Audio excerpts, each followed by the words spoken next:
Ladies and gentlemen, NASCAR 25 for the second consecutive night. We are racing the ARCA series on this game, Championship Mode Season 2. Races 5 and 6, two full races, doubleheader coming for you as we start things off at Michigan, and then in race 2 head to Dover. A couple longer races than what we had yesterday, but needless to say, we'll see if we can go out here and get a couple more wins, potentially. I think Michigan in this first race is going to be the harder of the two. We'll have to wait and see how this goes. We're going to start things off with a looser setup. No practice, no qualifying. We are starting from dead last in the field in both races, might I add. So we'll see how this is going to work out for us. Green flag is in the air. We're underway. The draft is going to be the utmost importance here at Michigan. Can we utilize it to perfection? 100 laps. Our scheduled distance for this event. Earl Arnold Jr., thanks for tuning in. Car high. Car high. Wade, welcome to the stream as well. Car high. 3 wide. Car low. Clear inside. Just gotta find a hole. Clear outside. Find a hole and continuously go for it. 4 wide, up out of turn 4 on the opening lap for a brief moment. Clear bottom. One up high. We definitely found our hole. Clear outside. Car outside. Clear high. Nowhere to go being 3 wide there. Car outside. 3 wide. And up the middle, 4 wide again. This time down the back straightaway. Outside door. Clear low if you want it. 3 wide.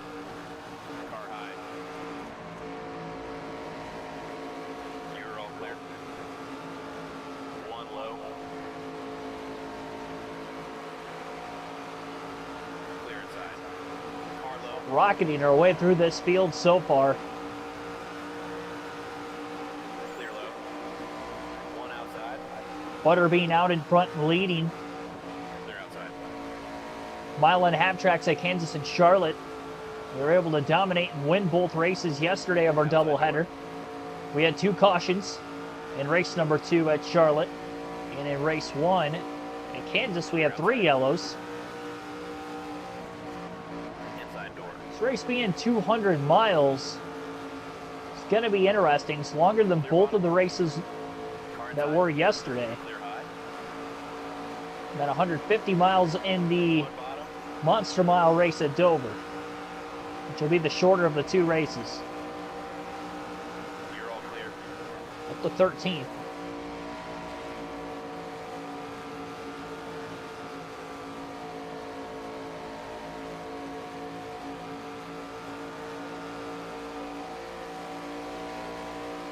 This looser setup will help as long as we hit our marks.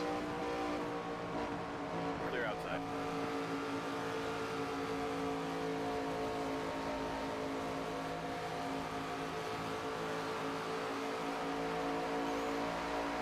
One high. That was your best lap ever, bud. Under the apron through the trioval, our fastest lap of the race of the first 5. Up to 11th. Looking to the inside of Isabella Robusto up out of turn 2.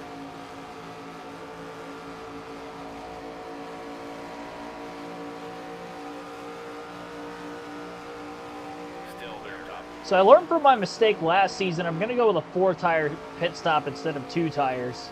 1 on the bottom. Clear all If we around. do end up having to pit under green. So I do believe this race went caution-free last season. Side by side for 8th with Greg Van Alst after pulling clear on the front stretch on Thad Moffitt on the high side out of turn 4. Clear low. Car inside. And get the car to stick full throttle in this middle to upper groove through 1 and 2. And we're going to do exactly that. Didn't even have to lift, clear out of turn 2.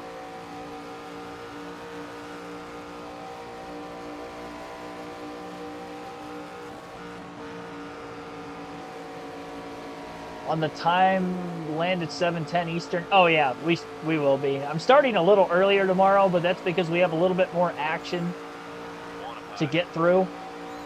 on that stream, 5:30 p.m. Eastern. They're outside. Will be the start, and we have the final 4 races of the season, but they're all 50% races. You'll probably miss the first 2 races for sure, may catch the 3rd. But I'll be on, it's about 7:10-ish, quarter after 7. Probably be on till about 8 o'clock tomorrow, roughly 8:30 today.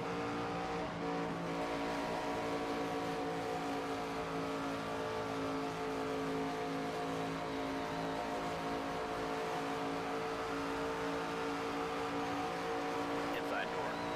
Clear bottom.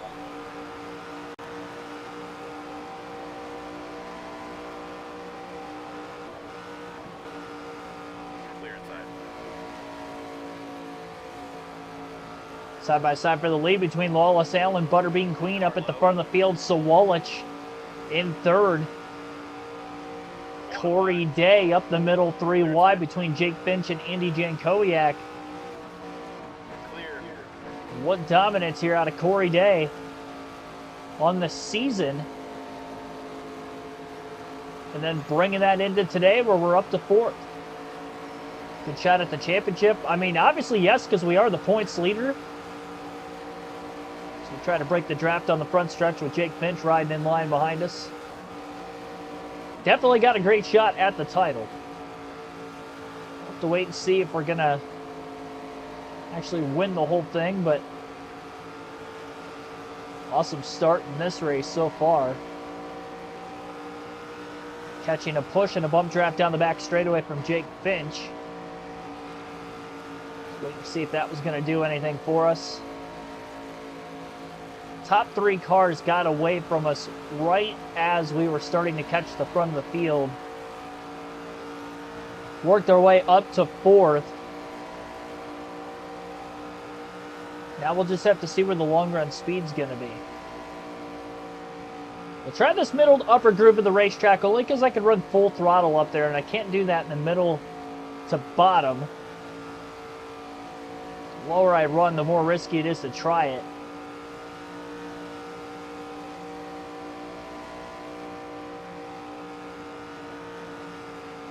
Able to on both ends of the racetrack.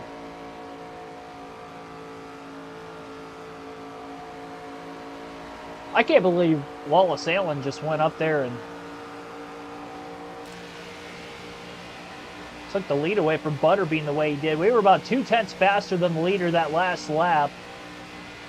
Not quite close enough to get into the draft of Sawalich or Queen yet.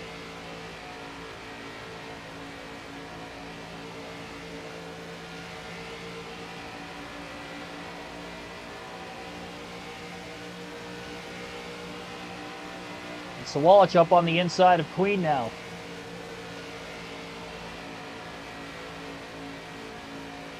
They're side by side for second. That's going to slow him up quite a bit. Queen almost got a piece of the wall. Sawalich side drafts him up off the exit of turn 4. Here comes Corey Day with a huge run. Through the tri-oval at Michigan. 191 plus miles an hour down into the corner. Sailed it off deep. Had to lift with running the bottom. Not quite going to have enough room to pull up in line with Butterbean hanging on the right rear corner panel. Stay low. A little slide job working our way into turns 3 and 4, and a look to the right rear corner panel of Sawalich off the exit of the corner. Side draft him. Still there. Try to get the quick draft off of Allen, but now Sawalich is going to be able to get it instead. And back to Day at the end of the front stretch towards that high side. Try to go for it full throttle. One bottom. Should carry a decent amount of speed down the back straightaway. Clear low. Getting close to Corey Day. Taking the lead again underneath of Allen. Huge slingshot move into turns 3 and 4. All clear. And we'll hold clear off the exit of turn 4. Well, all right, there we have it. Corey Day leads for the first time today. Over 200 laps led in the first 4 races on the season. All 100% events so far. And that concludes One on the bottom. with today's races as well.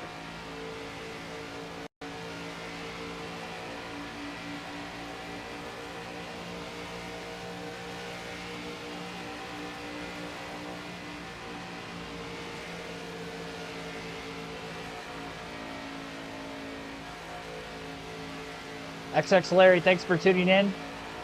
Confused not seeing fifth gear, but then I saw ARCA and heck out. Yes. Yes, that would do it.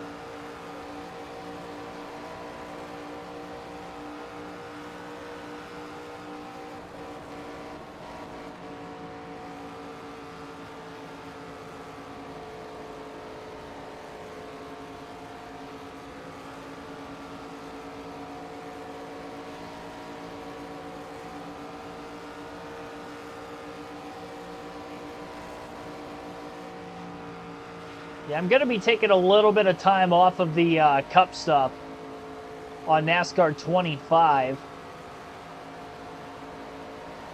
And I'm going to wait to pick that back up again until the NASCAR season starts here in a couple of weeks.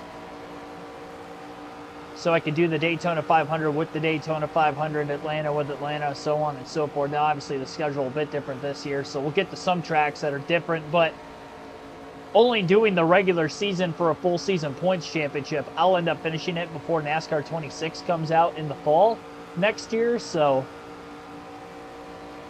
it'll give us kind of a one race a week deal with the Cup stuff on NASCAR 25, and then any other NASCAR 25 content I'll have will end up being the career mode that'll be uploaded as well during the season.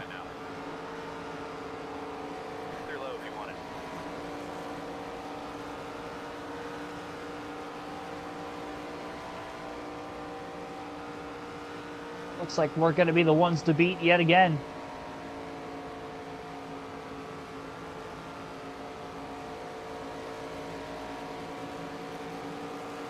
It's crazy that I dropped the AI difficulty by 2 from 102 to 100 and how much more competitive we are. Now, I still want to see what this is going to look like on the short tracks because we have been stacked with intermediate tracks in the front half of the season, plus Super Speedway at Daytona, of course.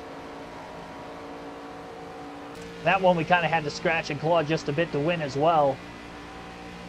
Now, what are we going to do when we go to Phoenix at the end of the season? What are we going to do at Iowa tomorrow? Watkins Glen with our first and only road course of the season.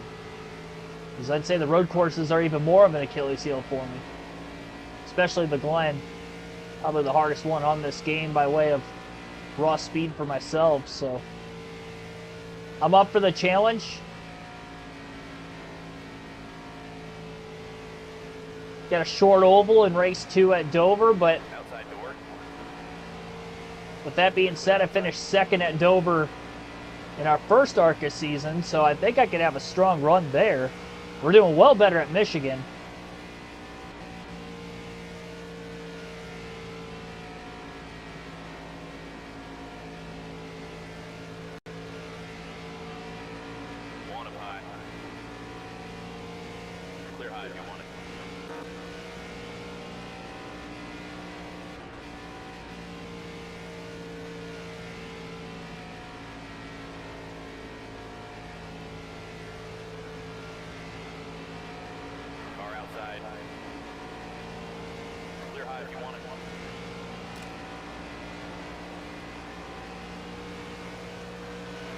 Now. You're all clear.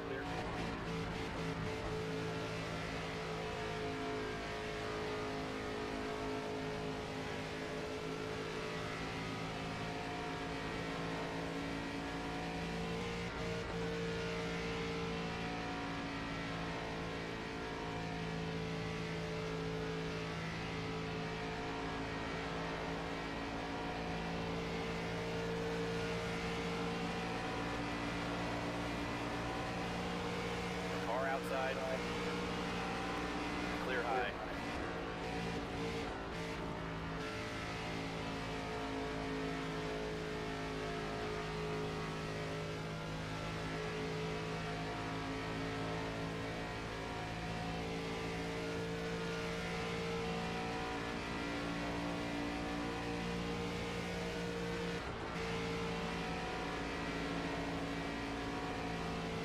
inside door. Clear low.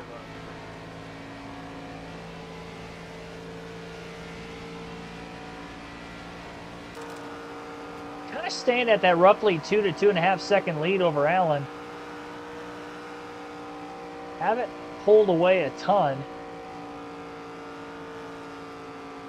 Pace has fallen off quite a bit. At 41.066 was our fastest lap about 5 laps in, and at lap 22, that last lap was a 41.794. Now, some of that is us passing lap traffic, automatically making the lap a bit slower. Car low. This lap, Clear low. a little bit more clean than the last. Let's see what kind of lap time this is going to end up being. 41.409, picked up about 3/10 from the lap before, so still about 4/10 of fall off. Clear low. Stay up into this middle to upper groove of the racetrack. That just seems to be when we're at our best.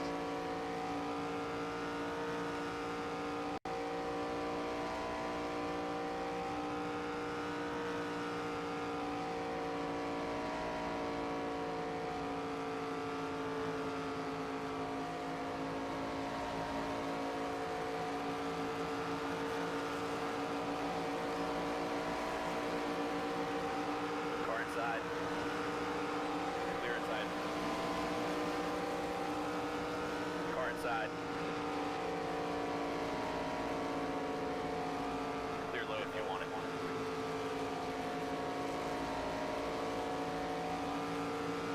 It's probably the best handling car I've had in Michigan across the 3 series that we have raced here. Between Xfinity, Cup, and now ARCA. I don't remember being this hooked up in the last ARCA race we ran Clear either. bottom. And being the fastest car here, we could take on 4 tires and have no problem. Versus the rest of the field, plenty of time to get our time back. Just got to make it at least 33 laps per run for fuel purposes, which is no problem.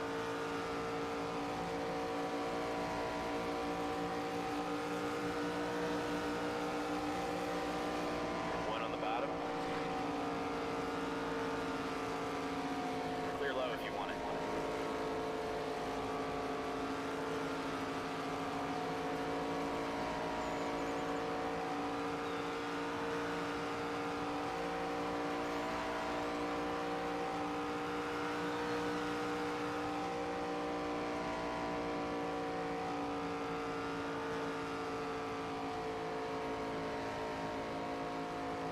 When I have nothing but open, clean air to run, I can stay at full throttle all the way around this racetrack, no problem. One low. Clear, clear.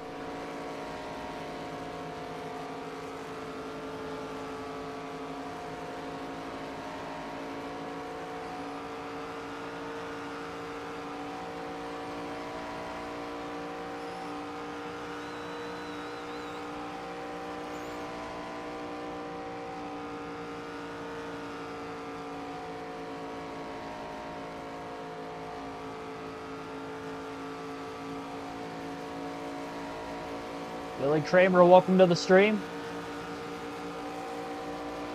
Outside. Clear high if you want it.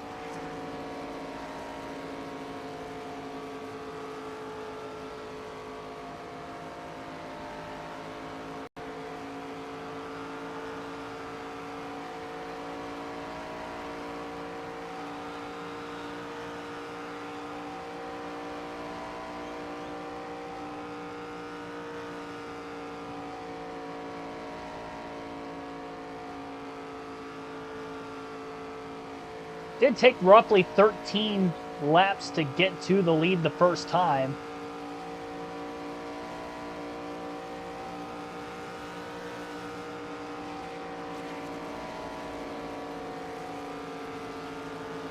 Car inside.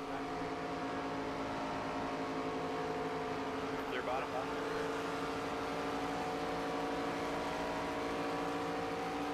Less than 8 laps until we have to pit for our first stop of the day. Did not practice a pit road entry.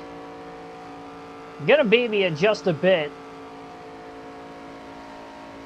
We'll have a little bit of that buffer room to be able to do that, just to play it safe.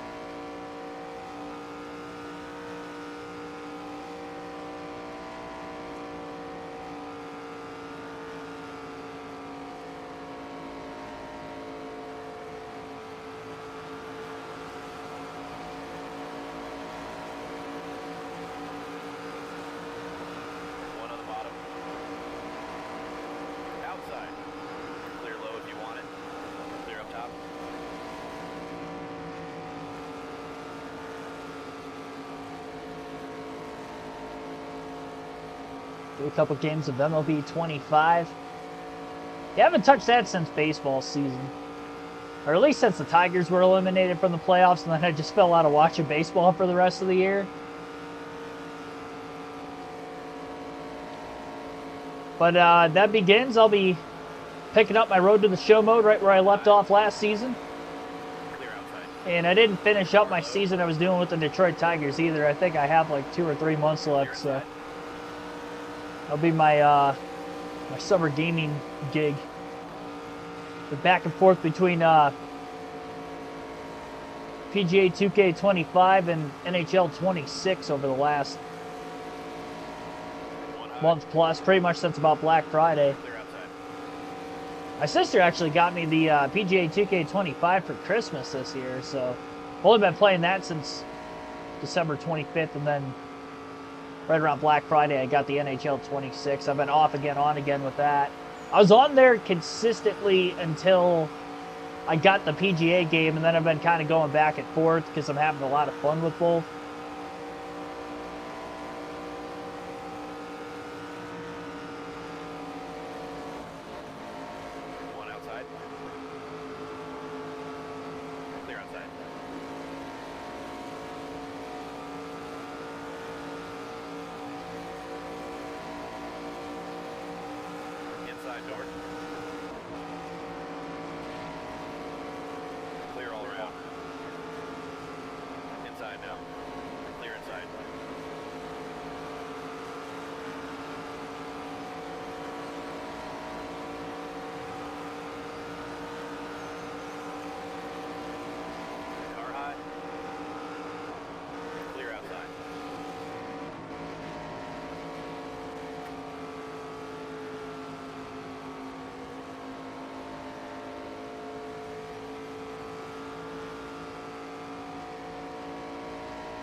Third of the way home. So the fuel window's definitely open.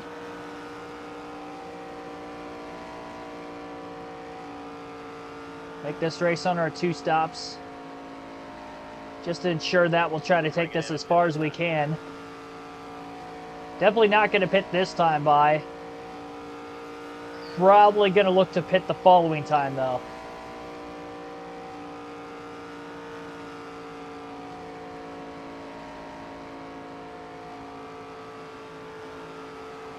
I've noticed the vast majority of these lap cars we've passed have been running the middle to upper groove of the track right where I'm running. So it seems like that's a pretty fast line for the AI as well as ourselves, with where the grip level is in the race car.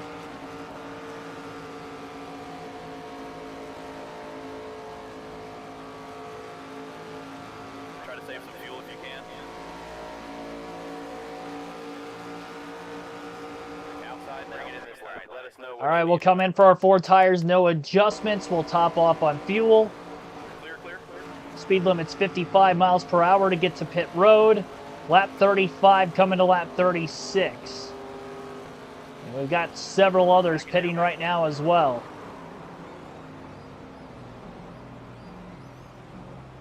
Perfect job not speeding. Stayed in 3rd gear every step of the way.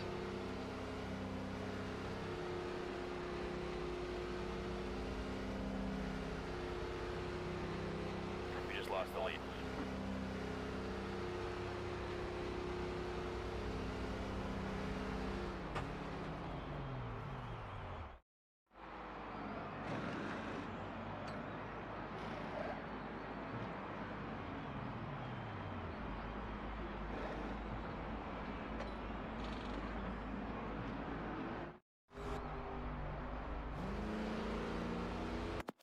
Uh,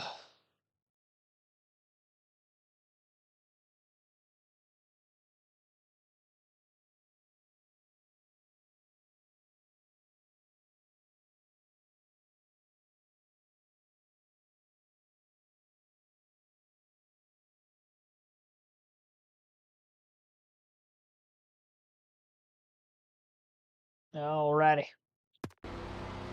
Careful when you merge in now. Don't spin coming out of the pits. Definitely don't want to be doing that.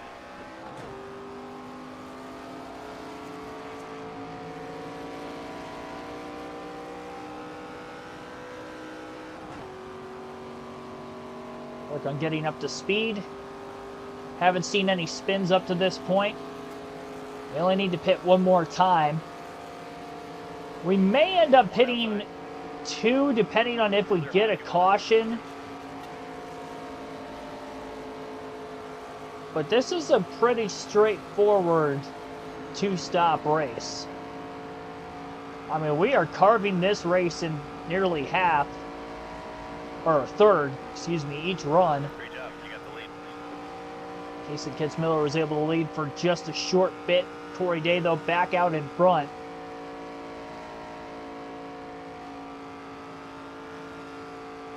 Wallace Allen trying to get up to speed in that second place position. Now Butterbean Queen, who's already at speed, who pitted a lap or 2 before that, is about 8.2 seconds behind our leader, Corey Day.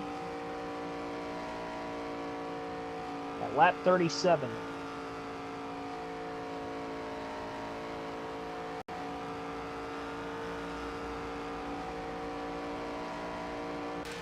A little bit of a wrench in the strategy for the championship with having the 250% races coming up here these next couple of days as well. Not next couple of days, all tomorrow, all 4 of them. 50% and 2 times fuel and tire wear consumption.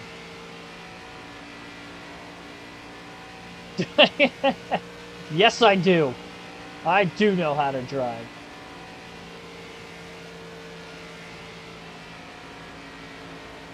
We're kicking ass right now. Kind of manage on the short run for about, I'd say maybe more than 10 to 15 laps. And then after that, I mean, we just take off like a bat out of hell. This is around our largest lead of the race. Just gripping and ripping the boards.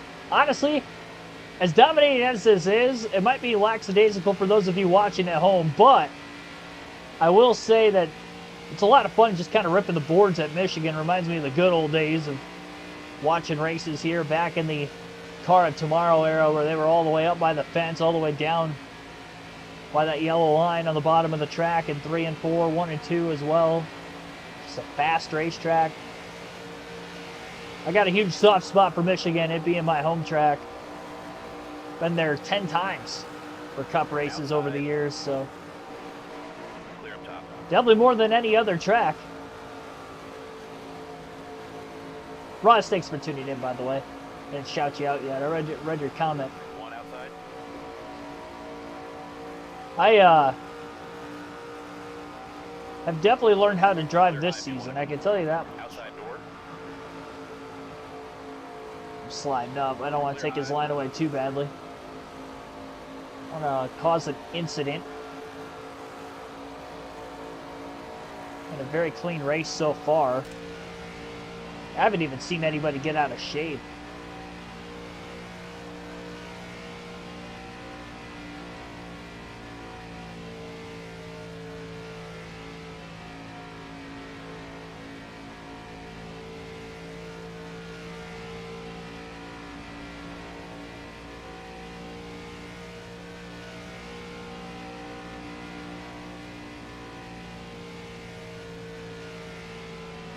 Tugging on that wheel.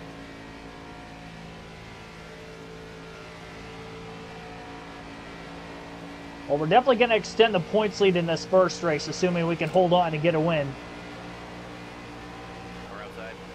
Gonna have to wait to see what race 2 will bring at Dover. I'll be starting dead last in that one as well, with no practice or qualifying.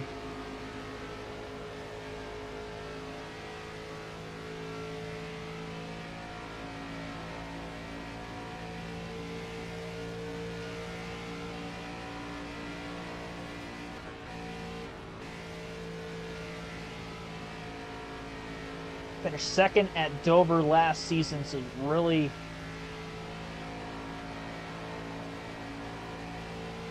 got to hone in on being perfect through the runs One outside. to set us up for the best finish possible. Not have to kind of scratch and claw out of a situation where we're maybe not going to be quite as good on the short run side of things versus that long run.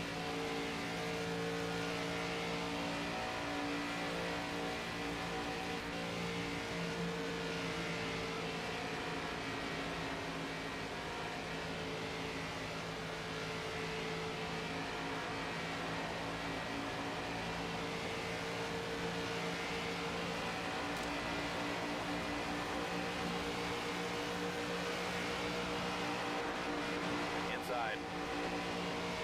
Throttle a little bit early, trying to stay into my preferred line. Got the lap car a little too quick at the end of the front stretch.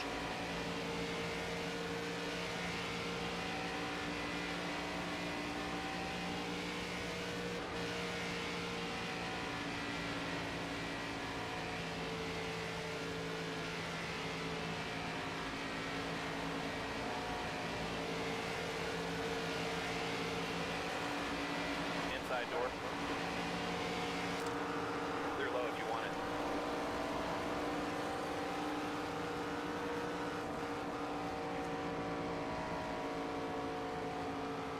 The handling from start to finish of this run, honestly, the car feels about the same. It snugs up just a little bit, but there are still moments when I hit my marks, I can go full throttle all the way around the track, even on my last couple of laps of the run. The tire wear is not very big.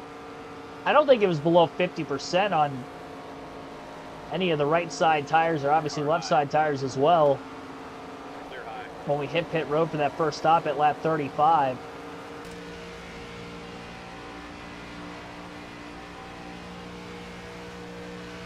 Butterbean's been hanging around that 8.5 second mark since we pitted, and we're pretty even with the leaders Car outside.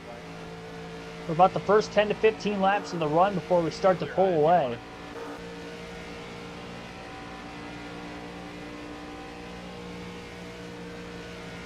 Inside.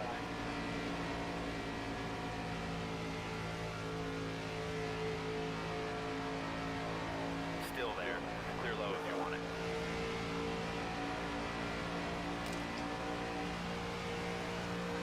Acosta a lap down, that's going to put us in 13th. One low.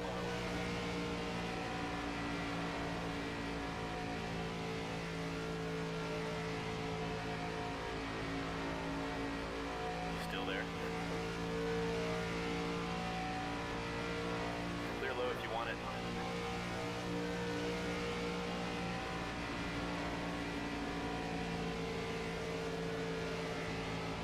Inside now.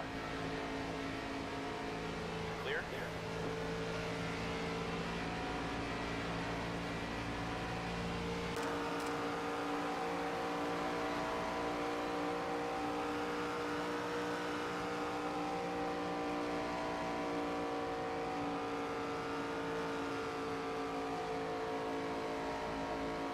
Watch Eric Eastup's video on the new chase format. Agree, should be some changes. Have my thoughts on the format during the caution or pit. I mean, I can talk about it now. I talked about it a bit. Yeah, hang on a second. That was a little tight. Clear bottom. Wasn't sure if he was going to give me room or not. Give us just enough. One low. Anyway, Clear low. I mean, my thoughts on the chase itself, I don't know what other tweaks I would make to the format we have now versus what else.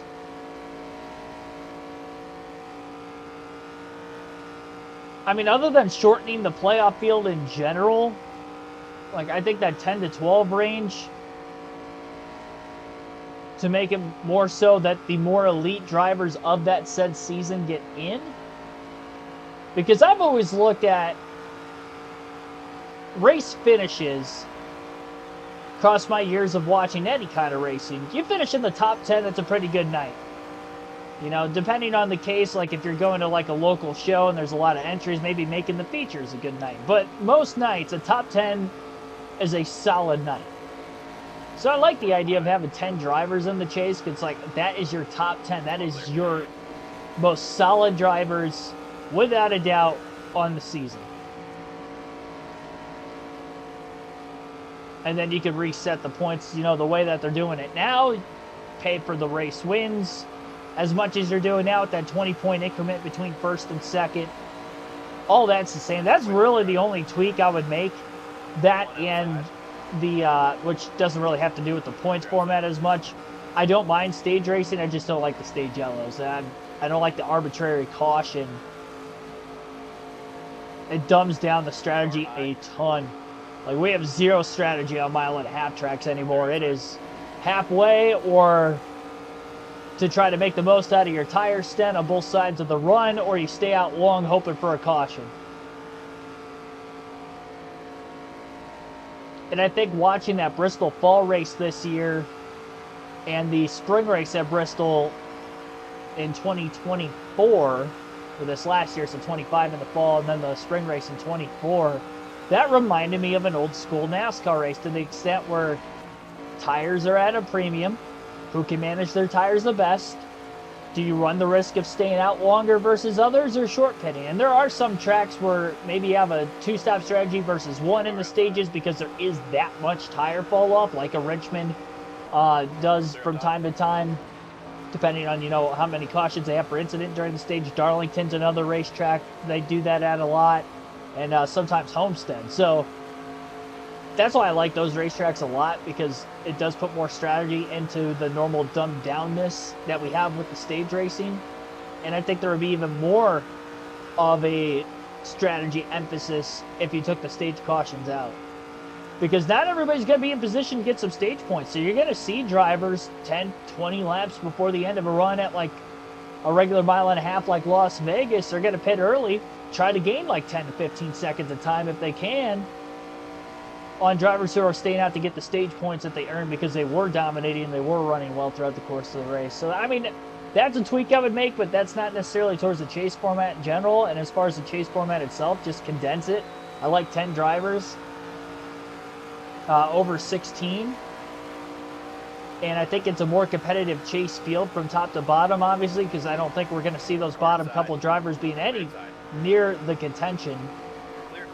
It's very hard to go from a, you know, 14th, 15th, 16th place driver in points all season, and then miraculously in the final 10 races you have race winning speed for 10 consecutive weeks. That's not, that just doesn't really happen in racing, just to put it straightforward. The anomaly in there would be Tony Stewart 2011, but he was 9th or 10th in points and not 15th or 16th. So, you know, again, that kind of goes. And even then, look at how hard it was for him to win it. He had to win 5 of the 10 races. So it is going to be next to impossible for those drivers that far back to get it done. It's more of a consolation prize to get in. And maybe it is good, you know, for some of the B-tier teams that aren't in the chase or playoffs every year, kind of as if, like, hey, if you get a lucky win and you're in, that's huge for that team. Well, so is running top 15 in points all year. Like, look at Ricky Stenhouse Jr. last season, where the first half of the regular season, he was like 13th, 14th in points. Then after the Hocevar incident, and then the other Hocevar incident, and then the next Hocevar incident, he really fell off the face of the earth. But if he could have kept that up all season long, he wouldn't have made the playoffs because he didn't have a win based off of the win and in format. He wouldn't have been that high up in the point standings, but under this format, he could have been in, and it would have been an awesome story for that team, and they would have gotten the financials of making the chase because there's a huge payout bonus there, which is good for the teams in the sense of having 16, that it does award more of a payout for an opportunity of smaller teams in there. So at least there's that side of it, but from just the lone sake of top tier pure competitiveness, I'd rather have it at 10. I do think they can maybe space out like the points increments more from 2nd through 15th instead of just 5 per position. Because it doesn't seem like it really... I mean, it does matter because every point matters, but 5 points from 2nd to 3rd, that's 5 positions in one race out of 10. One outside. That's easily made up in a stage.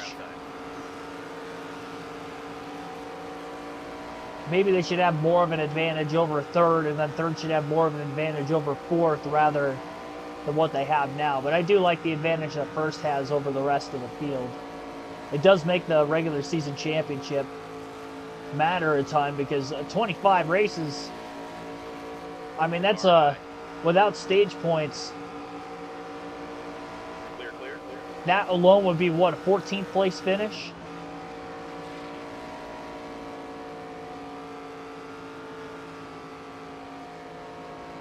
So that's over a half a race worth of points there.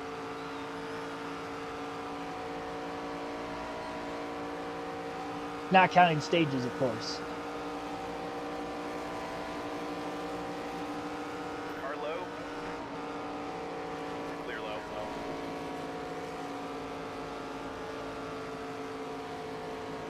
Going to a Grand Rapids Drippins game next month. Awesome. Awesome.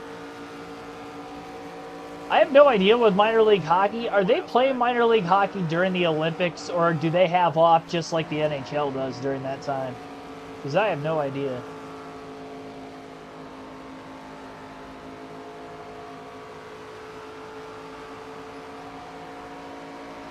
Kind of curious about that. Like, they usually have a typical All-Star break, but I wonder if they might have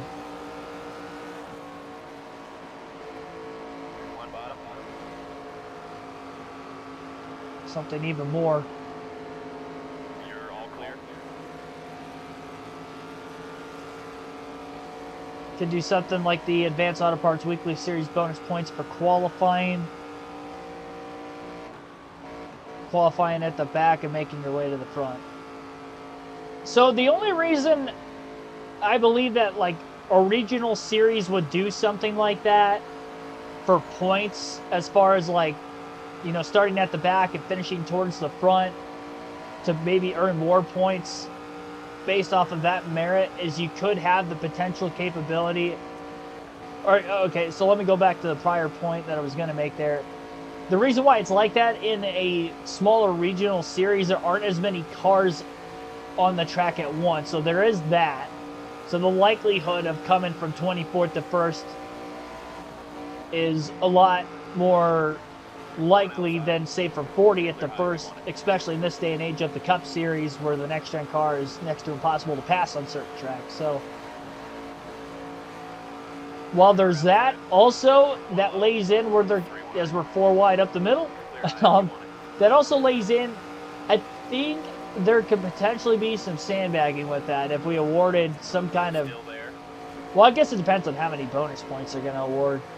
Maybe you wouldn't sandbag and take the risk for like 5 points, but I don't want to benefit the guy who doesn't qualify well Clear high. and give them a shot at like 5 additional bonus points for like the biggest mover of the race or something like that, versus somebody who started on the pole and dominated the entire race. Because I think that guy should earn all of the, you know, bonus points and then some, which I guess is what the stage racing would earn. So that's why I don't mind stage racing. I just don't like the cautions that One low. come with it.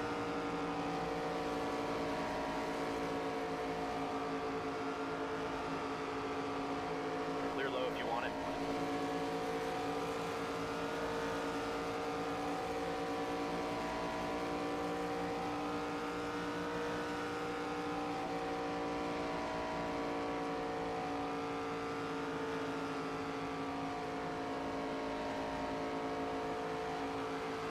I do think they should have points for the pole position. If you qualify on the pole, I feel like that should award points. I never understood why it doesn't. Like, I get that, Outside door. you know, qualifying just sets the starting order for the race. It's not the race itself. But I think it would add more prestige to actually qualifying on the pole. Because other than getting your picture taken, and I don't even think they get a trophy for it. I think it's just like a banner that they hold on to while taking their picture in victory lane.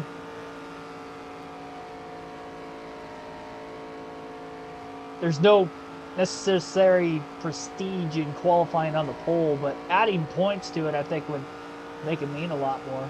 And I would only give it to the pole sitter if you were going to give them some bonus points for that. So a guy that qualifies on the pole 8 times during the course of the year, I think that'd be pretty cool if he ended up racking up like 8 additional bonus points, like 1 point for each pole.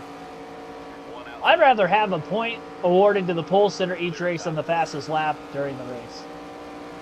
That's me.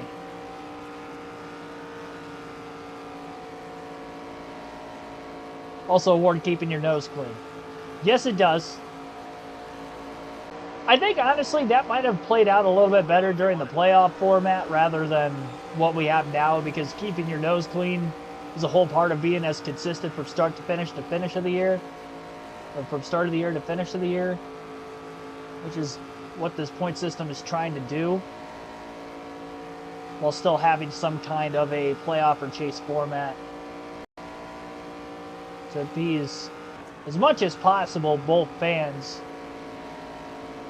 of having something of a playoff or a chase or full season points. Clear all around. Car outside. Tap the brakes right off the exit of turn 4, keep it off the back of the 5. And 34 laps to go. Got a few more laps of fuel left in the race car. 15-second lead over Butterbean. Still have not seen a single incident all day today.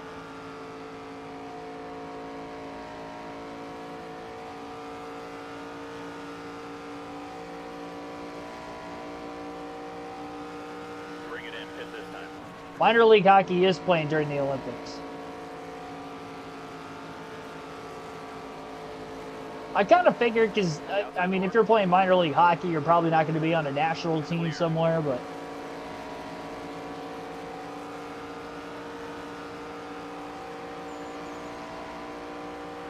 AHL is going to happen, not NHL, yeah. That's because all the league's best stars are going to be playing for medals in the Olympics, so... They usually take a break every year that there is an Olympics every 4 years during the NHL season, and then that kind of elongates the NHL season just a bit.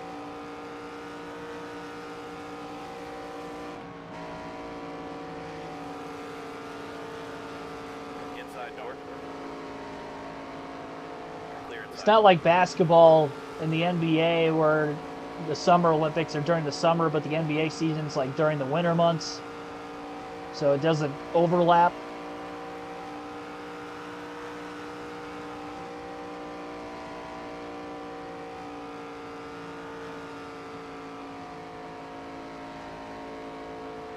Going to stay out this lap. We're going to pit the following lap for 4 tires and a full tank of Sunoco race fuel. Bonus point for the most laps led. I like that. Inside door. Leading a lap can be kind of cheesy, Clear inside. especially nowadays with the stage racing. Like maybe somebody stays out of the pits during stage caution and leads a lap that way and then pits the following lap. Like, especially on super speedways. They'll go in and top off on fuel the last lap before green. A lot of back markers do that on most tracks anyway, so. Try to save some fuel if you can. But for leading the most laps, I'd agree, because you could lead the most laps Bring it in and pit this and not win a stage or get 0 stage points. Kind of like in the event of a road course where you kind of are forced to, if you want to go for the win, to kind of sacrifice your stage points that you had earned, because you don't want to restart mid-pack on the ensuing restart. Back it down. All right, 55 mile per hour speed limit. And we did not speed, and we made it onto pit road.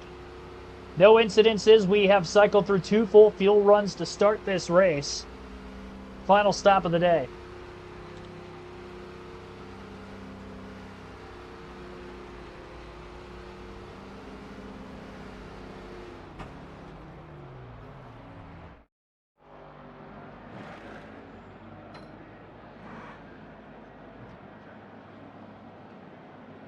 Info on the qualifying bonus points, only 4 from 9th on back.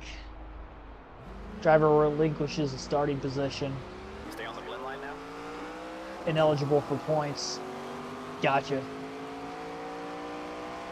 See, it's interesting too, because if somebody misses qualifying and has to start in a backup car, which is different from any other form of like motorsports, because all other motorsports, Clear high if you want it. I should say local, you know, motorsports, they're one-day events. Versus NASCAR, it's a weekend ordeal. You have practice and qualifying the day before. So you could wreck in practice or qualifying, but be eligible for the bonus points, where somebody that had to participate in all of it doesn't. It just doesn't work with NASCAR. It works with other forms of motorsports for sure. And I think it's fun for that reason. But I don't think it works as well with NASCAR.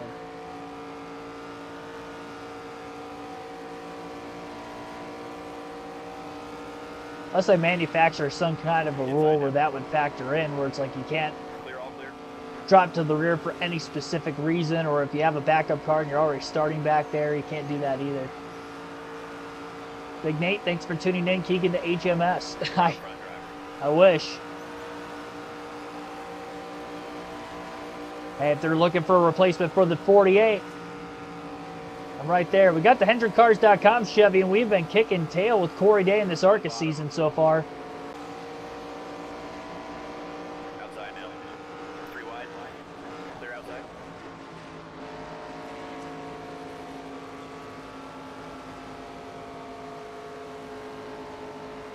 Weekly Series is a lower division of NASCAR. Yes, I'm aware of that, but their single day shows is what I'm getting at. What I meant under the NASCAR banner, I meant like of the top 3 series where we're seeing all the points changing, rule changes. That's what I figured you meant.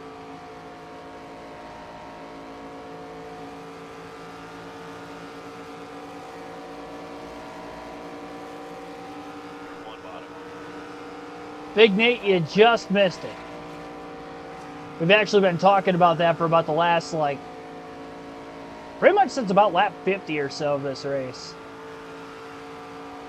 Talk about the new chase format. Opinions on what they could change, what they like. What I like, what I think should change. But hey, I mean, as a historian of the sport, I can never once say I have complained about any iteration of the chase or playoffs that we had in NASCAR to the extent where I discredit a champion by any means. For factual purposes, Joey Logano is a 3-time champion, whether people like to admit it or not, and he played by the rules. Not like he cheated to win those championships. He won it under the parameter that the rules had. So I think it hurts Logano more than anyone. I mean, I don't think it hurts one particular driver.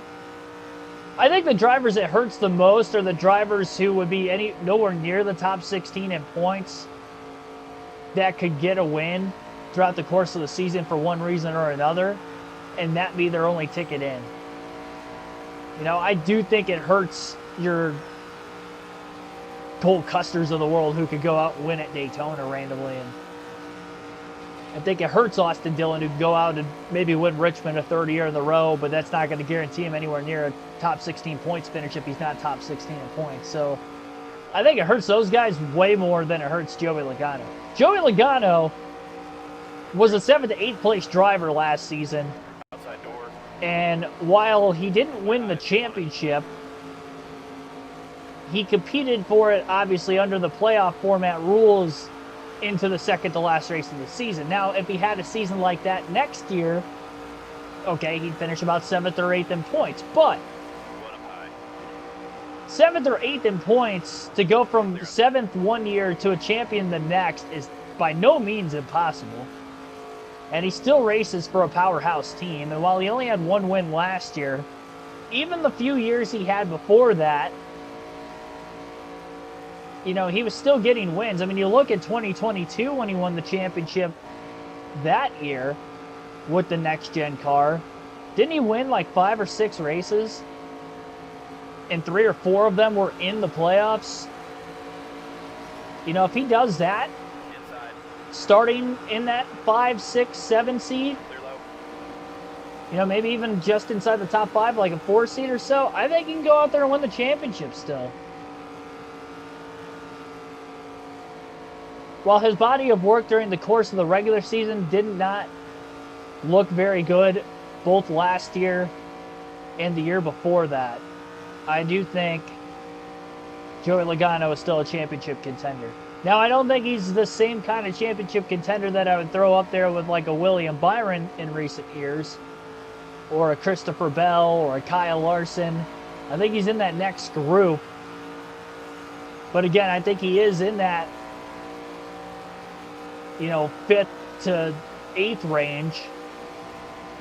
And that is reasonable for making a leap if the consistency is there. Clear all around. Inside. Clear low. Oh. Really tight in line behind the lap car, Ed Papa. First time I got a piece of the wall this entire race. Took until about 20 to go in a 100-lap event at Michigan.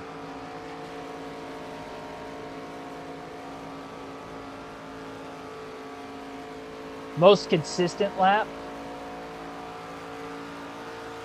I mean, that's 20 to go. That's out there, that's for sure.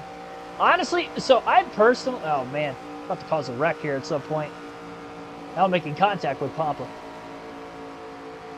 I personally, and I might be on the contrarian here, Clear inside. I don't like the bonus point for the fastest lap of the race. Because I'm looking at it from somebody who sits in the grandstands to watch a race, you know, any particular day. That person in the grandstands is not going to know who has the fastest lap. I do think TV does a great job of being able to show you guys throughout the course of the race on the leaderboard ticker. They'll have like a clock or something of that nature, some sort of an emblem that dictates, hey, this driver has the bonus point for the fastest lap currently. In the stands, unless you have internet connection to your phone and you can check online, which I've been to a lot of different NASCAR tracks, and it's very hard to get cell reception. It's like that in most sporting events when you get a mass amount of people in one place at the same time, let alone when you're going to a non-metropolitan area, you know, like a Bristol, Tennessee or Martinsville, Virginia or something like that. You're not going to have that. So I never liked not knowing who had the fastest lap until I got back to my hotel after the race, because there was no way of me being able to tell at the racetrack. If I was somebody to follow, you know, the points now where consistency matters throughout the course of the whole year, I don't like that.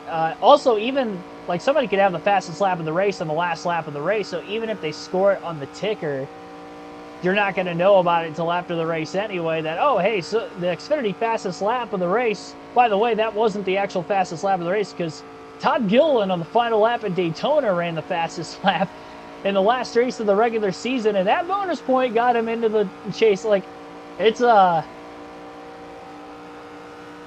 to track throughout the course of the race. At least with laps and laps led, it's way easier to be able to do the math as to whether that driver led or did not lead. Like, you can actually see it with your own two eyes while watching the race at the racetrack. If it is close, you could do the math between that one or two drivers that would be fighting for that spot. And that even might be able to be picked up easier maybe on the PA with the MRN and PRN boys calling the race at the track. That's me personally. I don't care as much for the Xfinity fastest lap. If you're going to award bonus points, I'd much rather prefer a bonus point for the most laps led over the fastest lap of the race.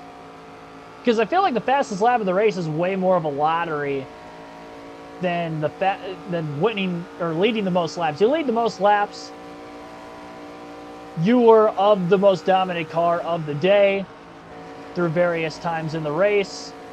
Inside now. Rather than what we saw on multiple occasions last year, you wrecked, you came out of the garage with what was likely a cheated up race car and you got an extra bonus point out of it. That doesn't feel right to me. I'd rather award that bonus point to somebody who deserves it than somebody who got lucky tailing the back of the pack at Daytona, Atlanta, or Talladega for a lap and they got their fastest lap and then they could go on with business as normal.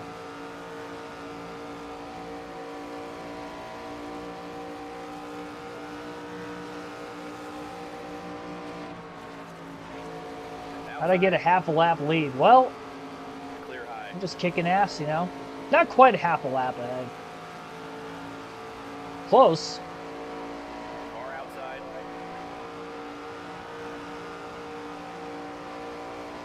Clear. Just have a dominant car here at Michigan today. And we've stayed caution free. Been 0 incidences this whole race. Just hoping it continues to stay caution free. We've obviously got this race won otherwise. We'll go into that second race at Dover and Outside door. see if we can get the sweep for the second consecutive day. This will be our third win in a row. We'll try to go for 4 a little bit later. And then we have 4 races, all 50% races tomorrow on the channel. Where we try to just not give up the points lead. Inside door.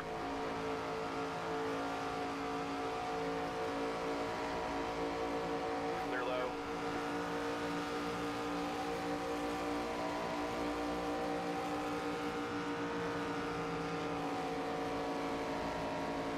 We'll see a caution in the next 12 laps. Well, I really hope not.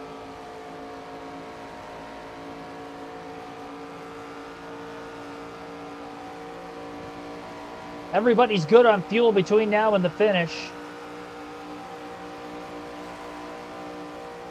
We would have to pit, I feel, if we catch a caution. Because we only have 6 cars on the lead lap with going green this entire time. Bolivar, Scott, and Jake Finch are about to go a lap down.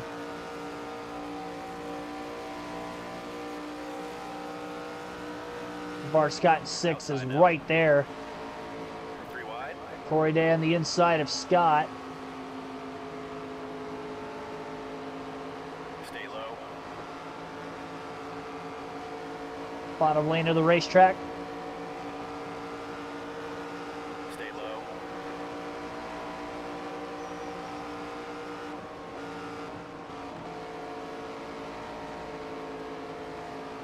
Still there. Scott's holding on strong. Let's get that preferred lane up high. Stay low. Clear up top. Outside now. Trying to use this lap car as a pick. 3 wide. Clear up top. Slide job into 3 and 4 and all clear. Now only 5 cars are on the lead lap.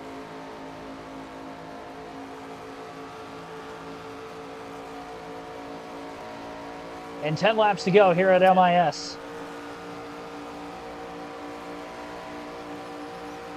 I have not won at Michigan on this game. Any series. So this will be the first.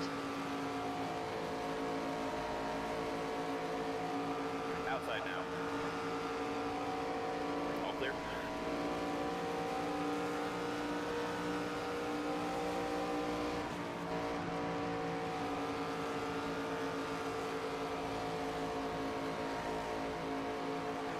now. Clear high if you want it.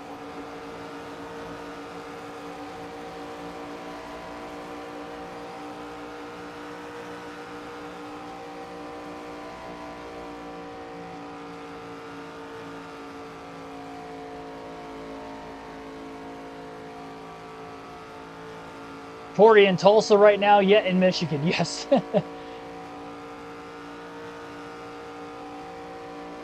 Maybe in us winning the ARCA championship with him this week, he can maybe win the Chili Bowl in real life on top of it.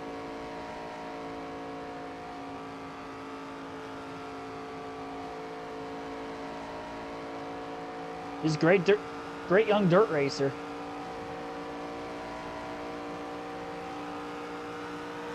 Not going to doubt his ability to be able to do it, that's for sure. But there are some heavy hitters in that field.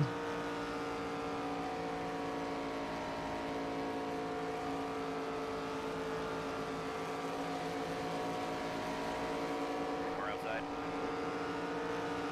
Clear high if you want it.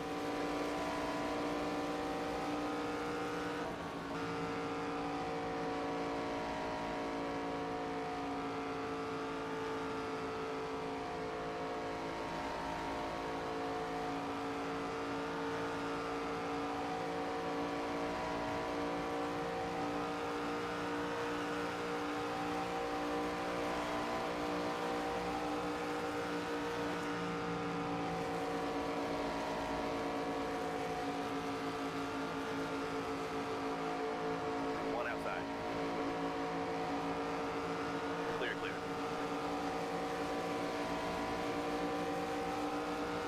One high. Clear outside. Just saw the comment up there. Who you gonna call? Cole Custer. That's great. Outside. One up high. Clear. I haven't heard that before. And I do like coffee to the extent that I only drink iced coffee because I need cold drinks. I'm not a warm drink kind of guy. I gotta have cold, refreshing drinks.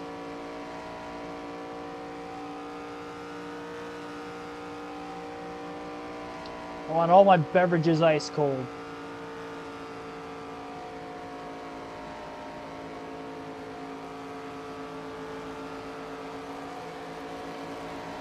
Five laps to go. 5 to go now.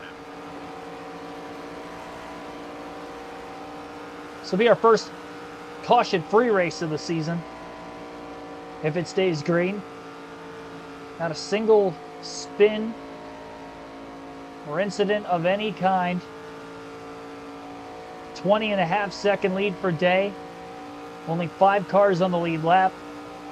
Said it was going to lap Finch by the end of it if it stayed green, and he's not that much further up ahead of us. Now we have about a half a lap lead over Bottom. Brennan Butterbean Queen. Clear inside.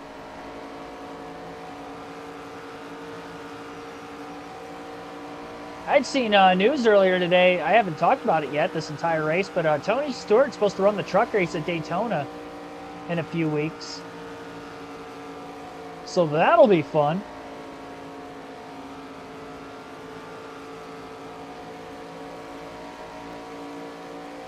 Hot dog wrapper put it out. No! Carlo. Outside. No hot dog wrappers here. Clear high. Clear inside. Sailed it off into the corner, trying to go up the middle Inside. between the two lappers, one of which fighting to stay on the lead lap. That would be Jake Finch in the 25. Only 4 cars on the lead lap with 3 laps to go now. Wallace Allen, who is in 4th, is too far ahead of us for us to catch before the end of the race. Hold your line. Tell you what, I get to Scott or Finch here, and they're holding on strong. Clear inside. Finch was doing that on the outside, or on the inside. Scott was doing it on the outside earlier.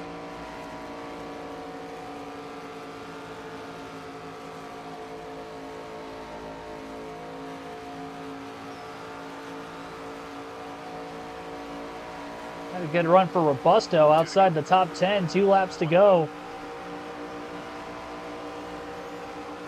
Clear low. Inside. All clear. Oh. Got a piece of the wall there up out of turn 2. Second time we made contact with the wall here today. Both times right off the exit of turn 2. That time was on me. And the first time about 20 laps ago, I got squeezed by a lap car.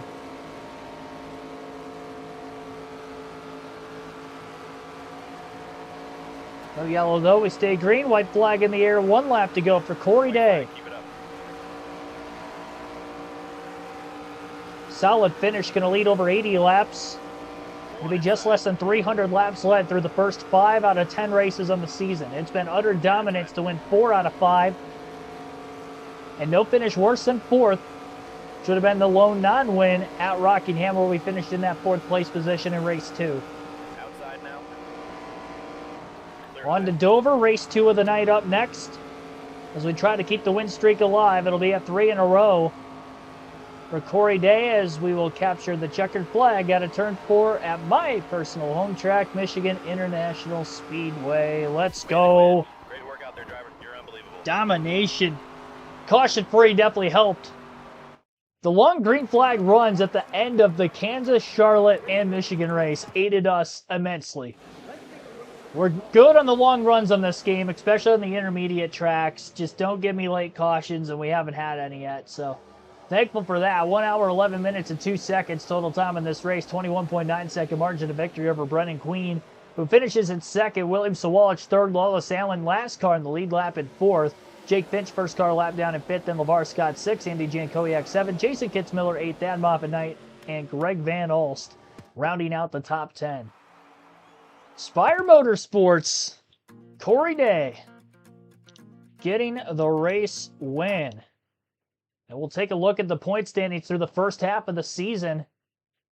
And there you have it, 37 points between ourselves and Lawless Allen. Allen's still 2nd in points. It's honestly impressive that Lawless Allen is still 2nd in points.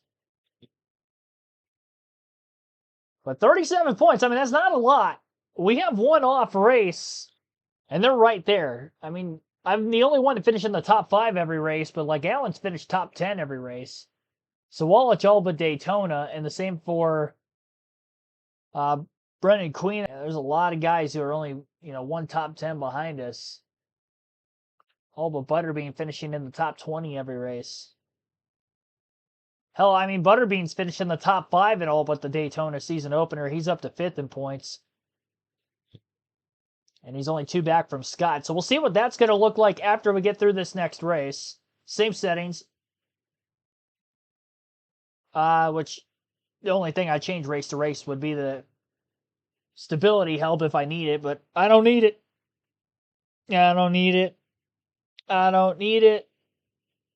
Definitely don't need it. No practice, no qualifying. We're going to start at the rear and see what we can do at Dover.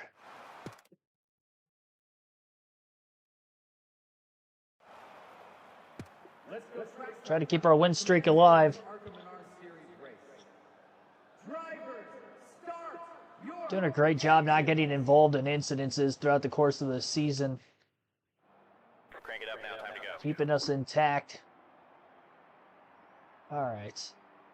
I'm going to go with a loose setup. I think I can get away in the ARCA series with this. Xfinity might be a little tough, but I don't think there's enough horsepower for me to get too loose in ARCA.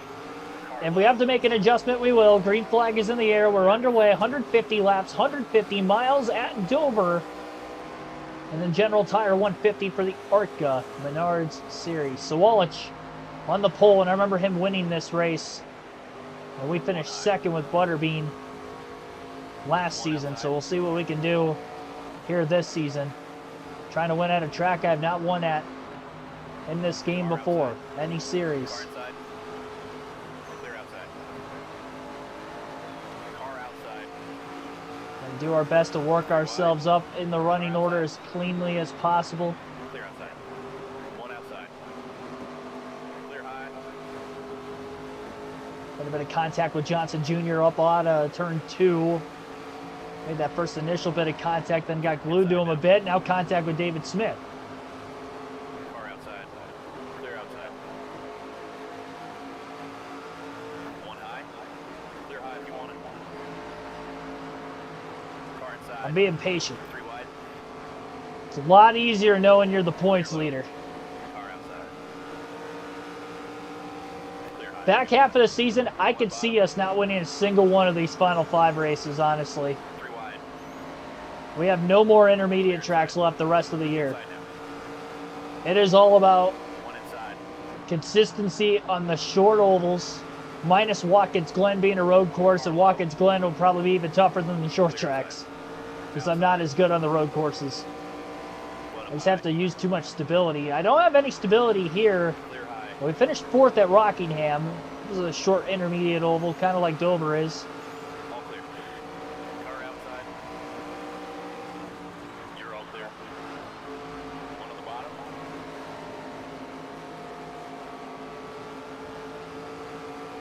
Clear inside. One outside. 3 wide. Already got through about half the field. A little slide job down into turns 1 and 2. Car feels all right. This looser setup. Car high. Clear high if you Wallace Allen in 17th in the early laps. Coming in 2nd in points. Maybe this is finally the race where he falls off. one inside. Can't say that that's going to happen to Sawalich or Queen. And Queen only being 2 points. That's 2 positions behind Scott. I think he's got a very good possibility of getting up to the top 3 in points after this race. And obviously with Sawalich in the lead, very good probability he is going to move himself up to 2nd. One on the bottom. We finished top 5 these last 5 races. We'll win the championship even if Sawalich or Queen win out. So more than likely, at least. I can't guarantee that.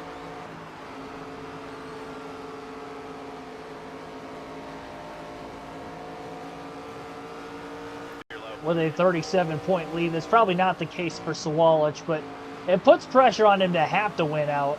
I don't think he will. I think Queen's going to win a race at some point. Sawalich had that win at Rockingham, the lone race that we didn't win. Car low. Clear low. Inside.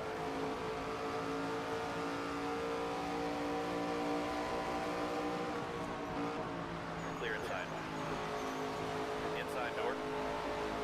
Clear inside. Car inside.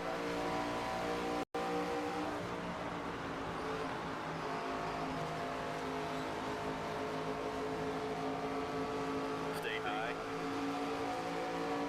Outside door. Clear inside.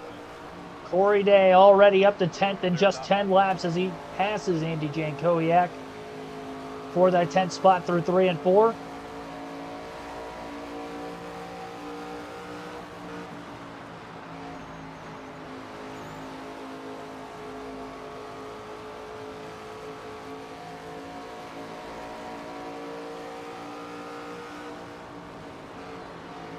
Car inside.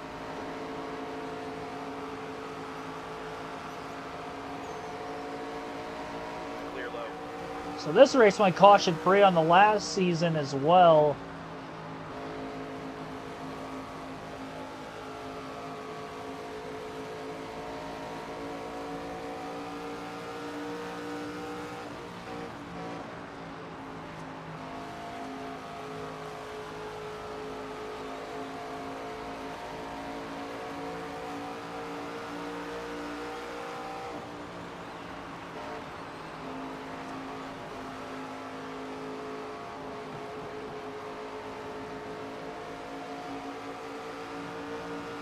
Outside.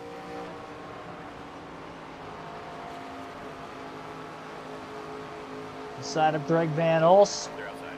up to 8th.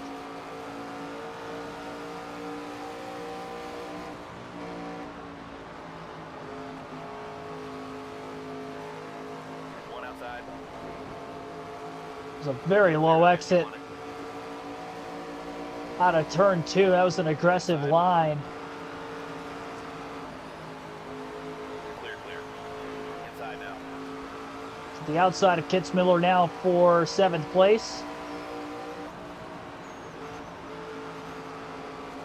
Stay high. Clear low if you want it. And clear out of turn 2.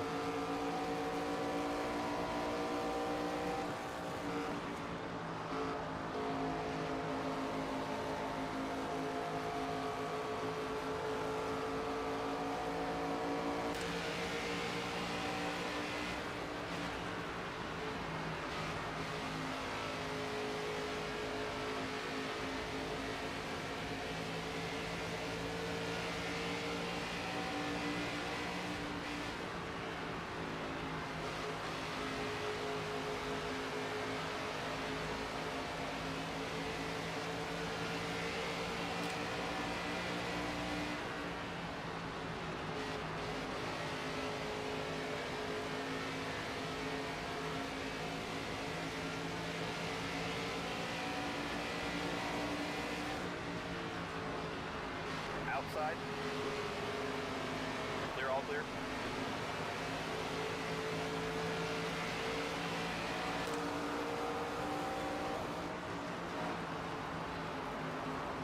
One outside. Deep entry into 1 and 2 that time. Flatlining just a bit. So we close on Tyler Reif. Car high. Clear high if you want it. And a run on the outside of Reif. Out of turn 4. Inside now. Lap car of Eric Johnson Jr. In that middle groove of the racetrack, had to split around him 3 wide, and we have him cleared. Outside door. Trying to use the lap traffic as a pick. Car low. Clear outside. Trying to get by Jake Finch as quickly as we possibly can. Splitting through lap traffic. Not only we got by Finch, but it looked like Reif was able to make his way back up to 6th again. So we just barely keep pace with LeVar Scott. And what is soon to be a battle for Outside 4th. door. Clear outside.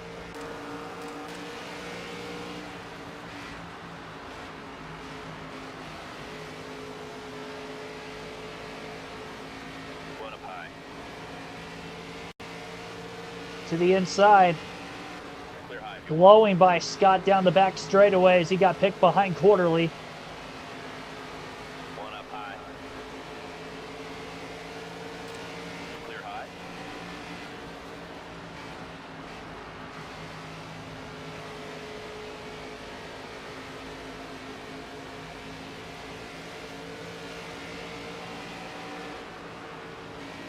Car low. Clear inside.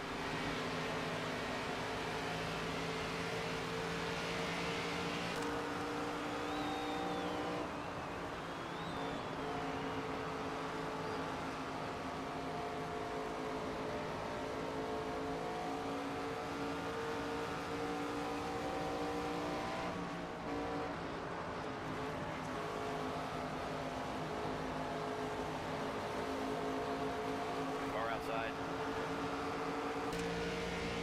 Wasn't it NASCAR Dirt to Daytona where at random times your car could overheat because of debris on the grill? There used to be a litany of random things that could cause your car to do something weird. One outside. Clear high. Robusto, after finishing just outside the top 10 in Michigan, currently riding in 3rd place.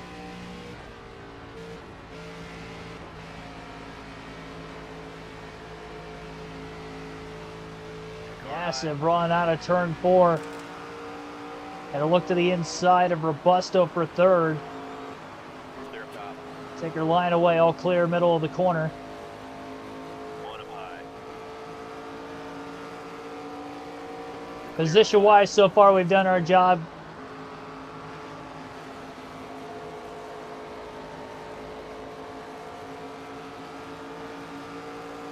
just have to continue to keep doing us.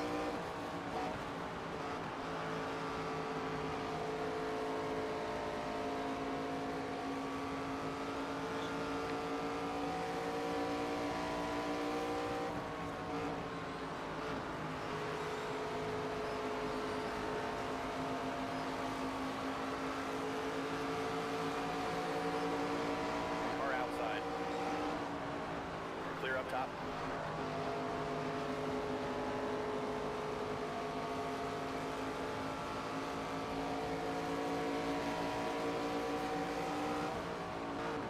One low.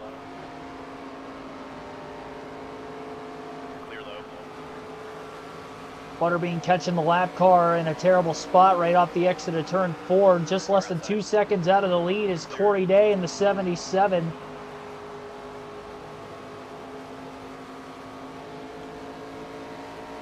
Car outside. No lap cars now between the top 3 for a short bit, although Sawalich about to get into lap traffic.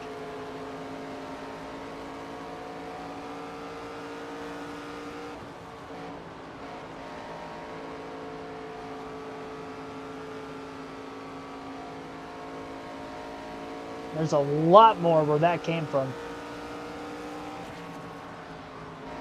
One bottom. All clear.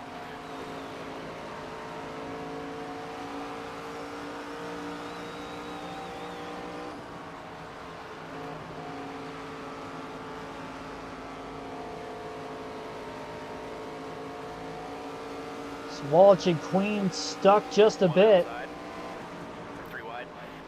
Clear all around. Flat entry into 3 for Corey Day.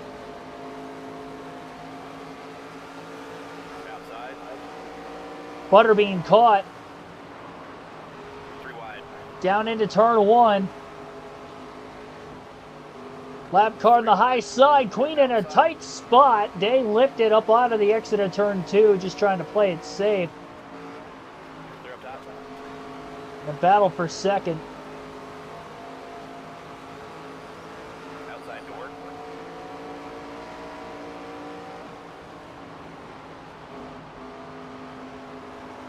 Got to the inside, now looking to stay here. Stay low. Got really sideways up out of turn 2. A little too much turn in the wheel.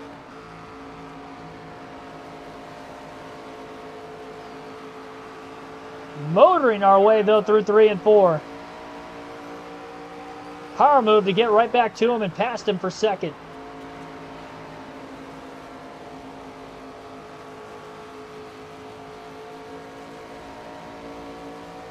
And once again, this 77 car is strong. One up high. Clear outside.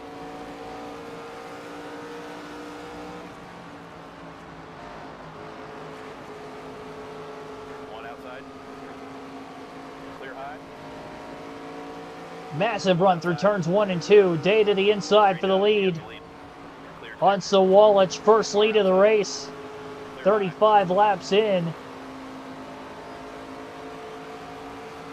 Which is about the same amount of time it took us to take the lead at Rockingham for the first time, but also the only time, because we caught a caution and inside. never got back to the lead after that yellow Clear bottom. in the latter part of the race. Is that going to happen here potentially? Well, there's the crash. 9 car of Cody Dennison was around. We checked up just a bit out of turn 4. No caution for that. And he came right back up in front of Butterbean. Now we've got Kyle Keller in our way up out of turn 2. And here comes Sawalich right back again. Clear high.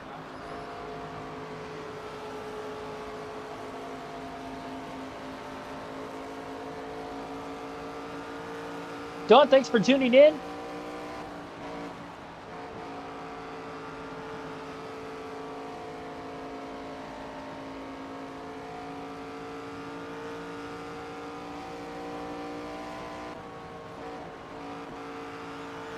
We still got about 35 more laps until we have to pit. Again, it's a 2-stop race.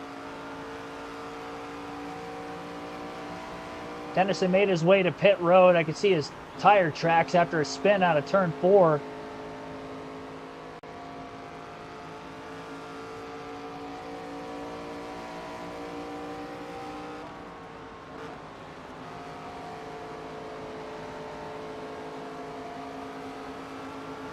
Field's going to go fuel only. I'm going to do the strategy of taking tires both times.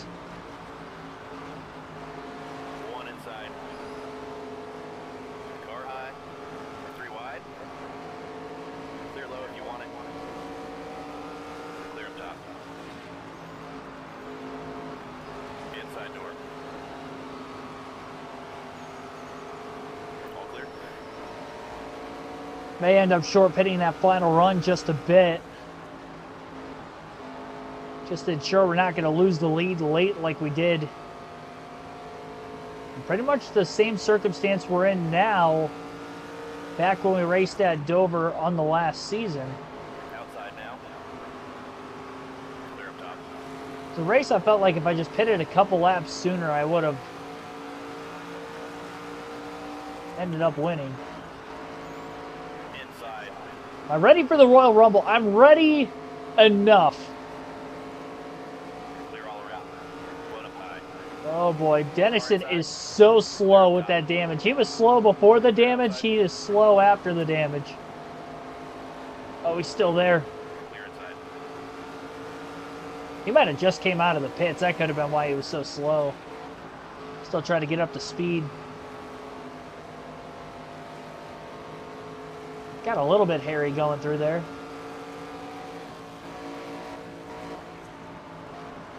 Car low. Clear bottom.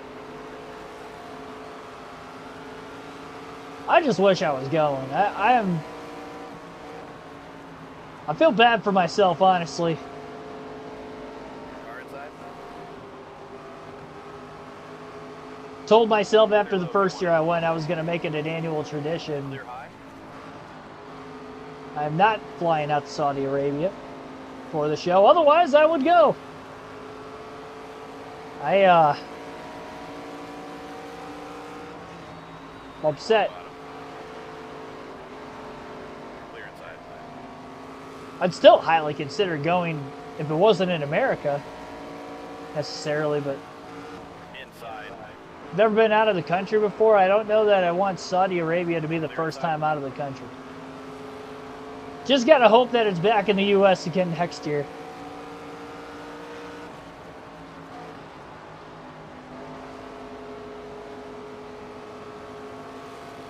Oh yeah, I'm gonna be bitter throughout the show. It'll become comical at times, but Clear outside.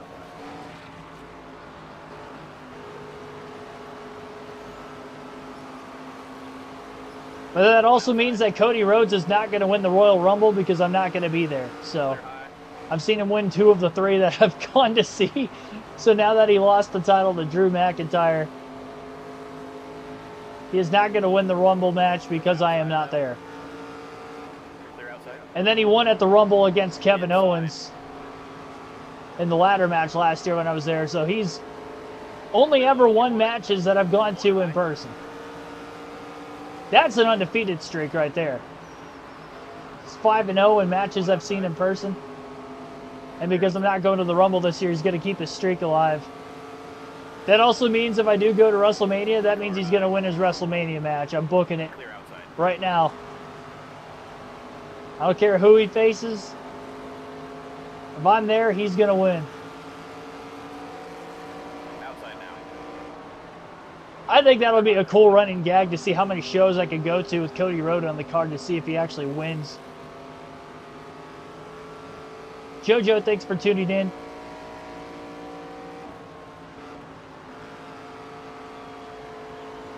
Ready for the Rolex 24? Get your coffee ready. Yep, I will be ready. And I prepared well last year, I thought, for never doing it before. Never even staying up for 24 hours consecutively without like a single nap, shut-eye of any kind.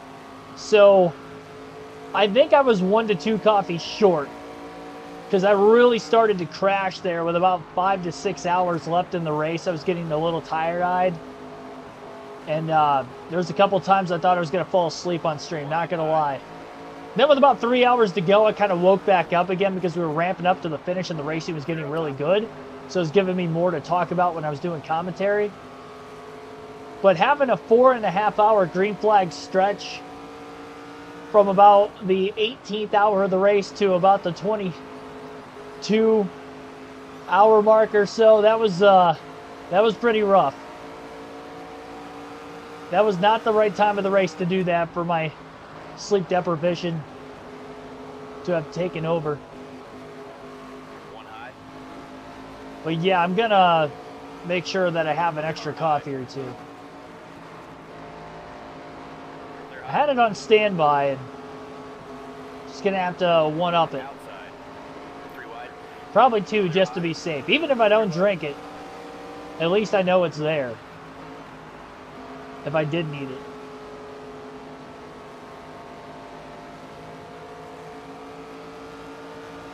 Thought I did well. It was a fun 24 hours. Well, I appreciate that. 1 bottom.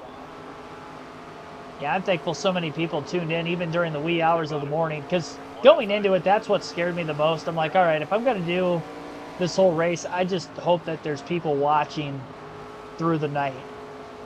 And like, I completely understand you don't want to watch all 24 hours. I get that. You can only watch for an hour or 2 at a time.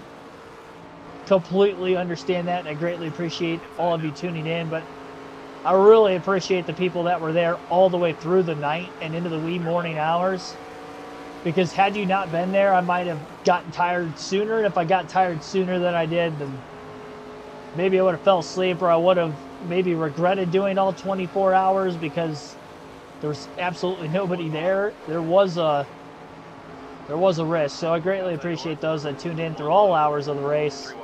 For any hours they may have tuned in for, and I think we're going to be even bigger this year with it. And every year we do it, it's going to just grow into something special, I think, as a prelude, if you will, to the racing season. Imagine The Rock. See, that's probably gonna happen too. Cody Rhodes is not gonna win, and The Rock is gonna show up because he never shows up when I'm there in person. So there you have it.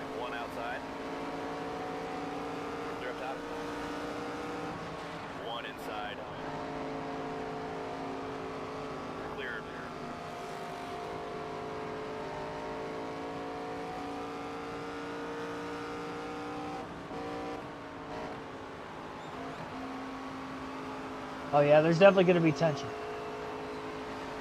And that tension will be between myself and TKO.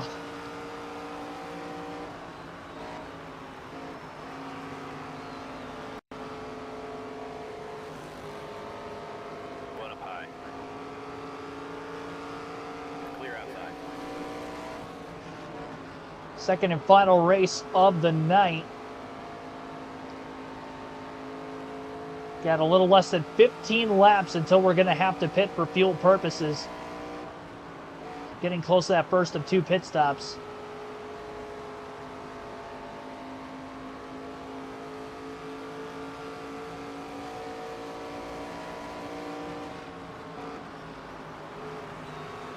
Car outside. Clear high if you want it. So if I continue to dominate this season the way I am right now, I'm not going to change the difficulty. I dropped it from 102 after finishing 5th in points with Butterbean Queen and dropping to a lesser driver of Corey Day. I did not think dropping it from 102 to 100 was going to make this much of a difference. In a 19 race season, we won 4 races last year. 4 or 5. And this would be our 5th win in just 6 races if we go on to succeed. Now, there is some stuff I learned from the season before as well, but maybe driving cleaner from start to finish of the race. I mean, I've just really done a masterful job myself, but the difficulty is easier than what it was. But again, it's still a hard difficulty. Again, the AI is at 100. It only goes up to 105.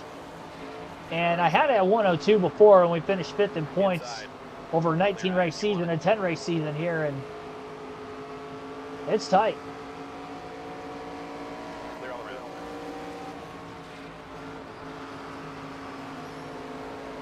So if I continue to dominate, I may have to move the difficulty back to where it was Clear up top. for when we do our other seasons. One high. Clear high. One on the bottom. It shall be a judgment call.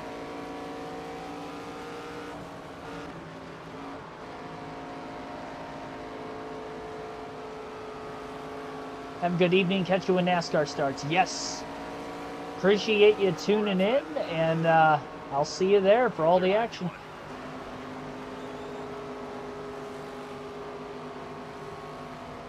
Car outside. All clear. And then the weekend after the Rolex 24, we've got the Clash at Daytona that next Sunday night. So won't have to wait very long. We'll have back-to-back weekends of live commentary. Then none the week of the Super Bowl Clear all around. because NASCAR's off. But then we'll pick it up with Speed Weeks qualifying for the Daytona 500 that following Wednesday after the Super Bowl. Car So outside. we are very close to being in full gear here soon Inside now. for live commentary in 2026, and I'm excited for it. We're on the road to 10K subscribers on the channel this year. I do think we have a chance to get there. I think we're going to have some streams that are going to pop off this year like we had at various times last year, and I do think we have a possibility of getting to 10K. That'd be awesome. I know I've had people on the channel ask about merch before. I get a merch store at 10,000 subscribers, so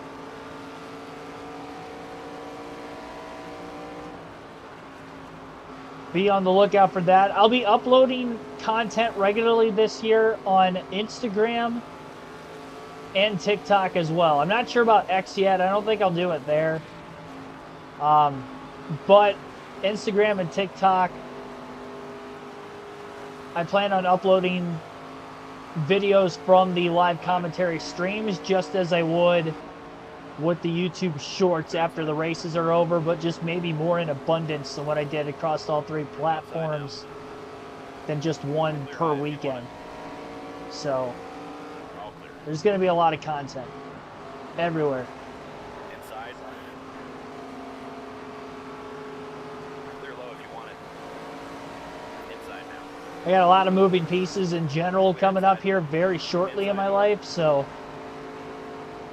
Clear being on the grind with the YouTube channel, it's going to be a tall task for myself mentally at times to maybe stay in it. Clear high if you want it. You guys coming in flocks to watch my content really helps me stay motivated and keep that driving force alive.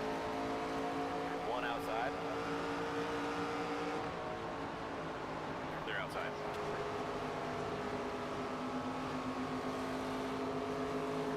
Car outside. I stay out of the pits this time. We'll pit the following lap. Clear high. We have lapped all but Williams Sawalich in this field. Clear low if you want it.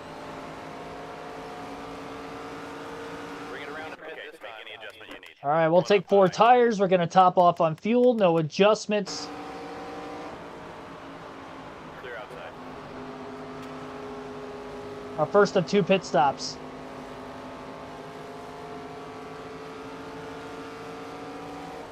One outside. All clear. Slow down, slow down.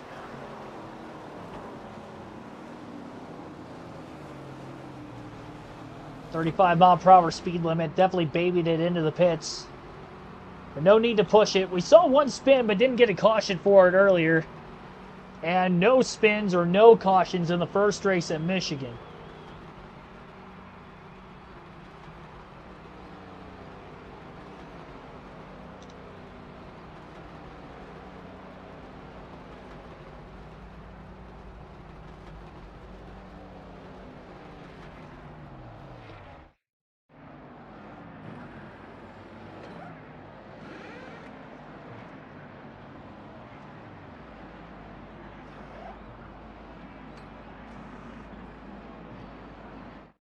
There goes Sawalich out of the pit lane.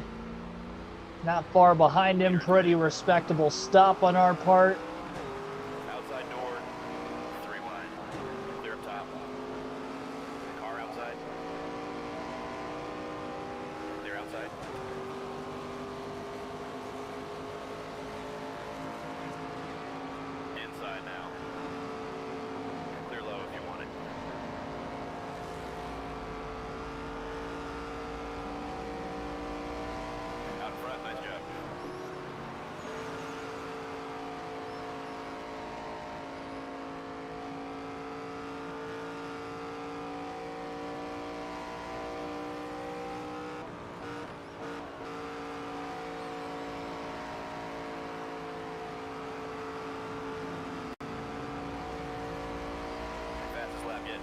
It's our fastest lap of the race.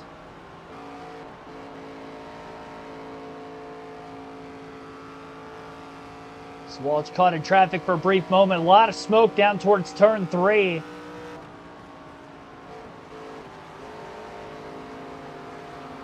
I don't know what may or may not have happened there. Could have been just cars trying to get to pit road.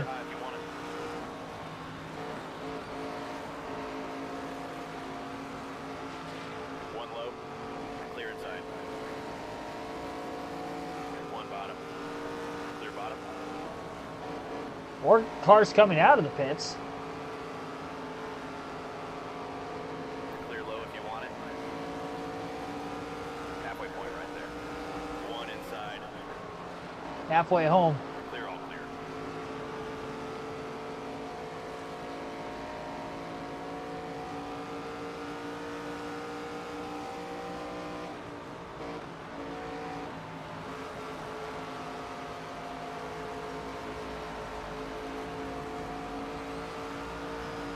Like to lap Swalch and put the entire field a lap down if possible. Inside.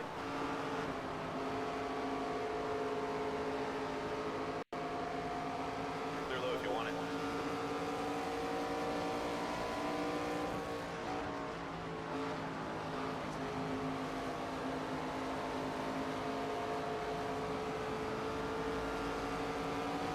Outside now. 3 wide. Clear up top. Car inside. Clear low.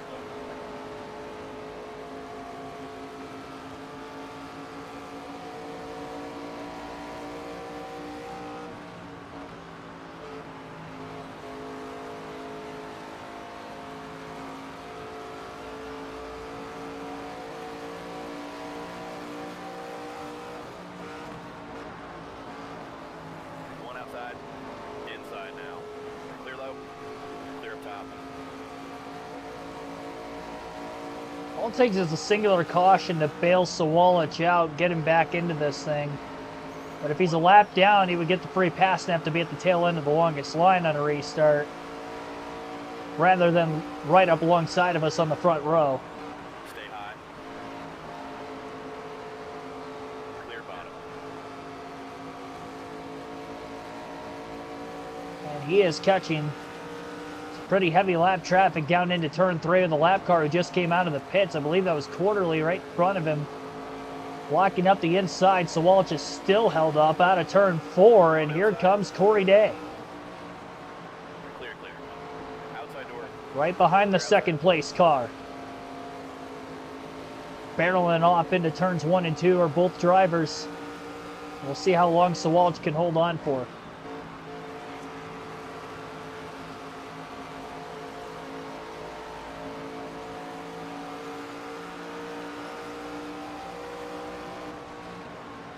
Car outside.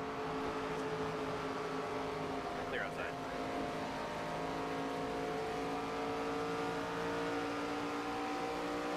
Car low.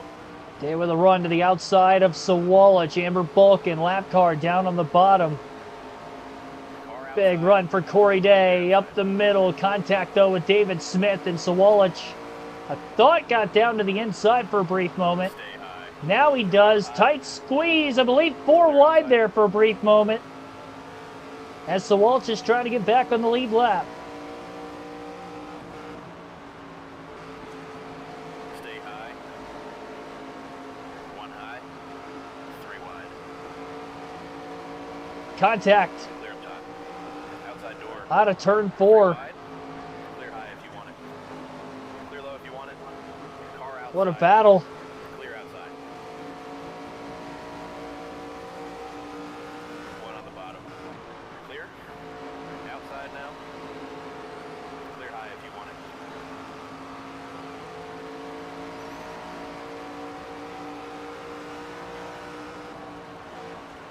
Stay high.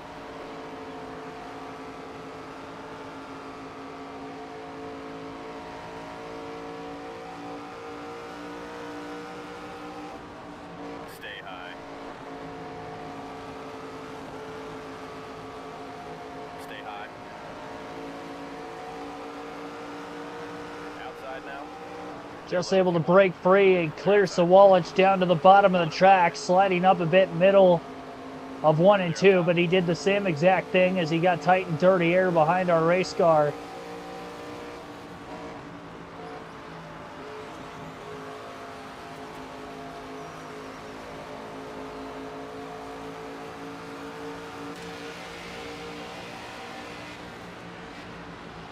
I like that each of these last 4 races have progressively gotten more and more dominant. Well, I guess Charlotte wasn't as dominating as Kansas, but today, Michigan more dominant than either race yesterday, and now this race at Dover even more so than that. Despite it taking more laps to get to the lead where it took 35 laps, we haven't looked away since.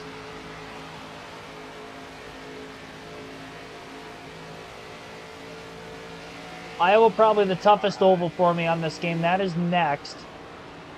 No stability help there. And then I know I'm going to need it at Bristol, Phoenix, and then the road course at Watkins Glen. So each of those final 3 races. Struggle to get by Greg Van Alst. Swalch had a run on us, but didn't have enough room to try to make that pass attempt down to the inside.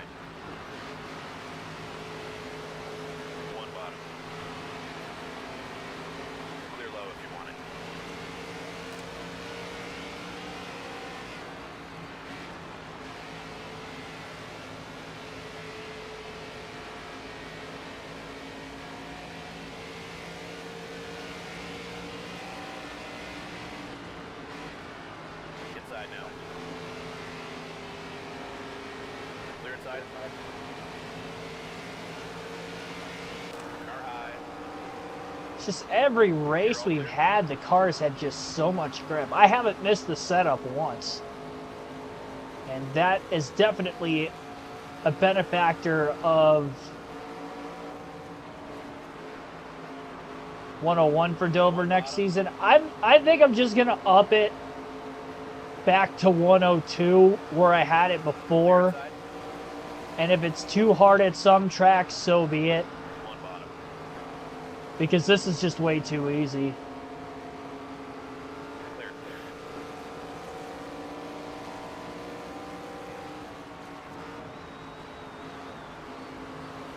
So I'll go back to 102 for the entire season when we get to the Truck Xfinity and Cup stuff. But for the sake of starting the season off where I was for this, I'm going to keep the settings just the way they are.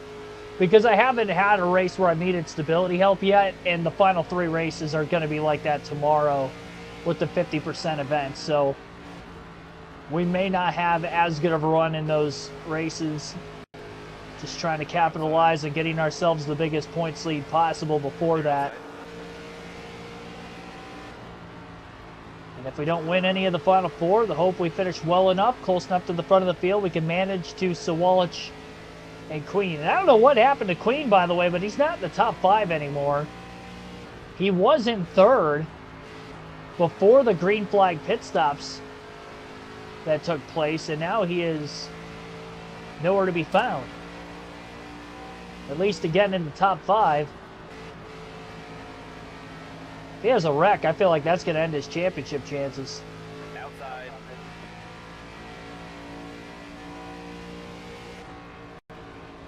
Clear high.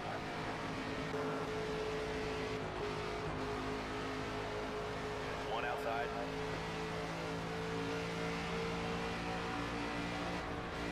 Clear outside. Car low.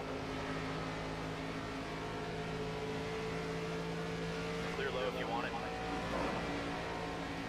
Scraping the wall down the backstretch.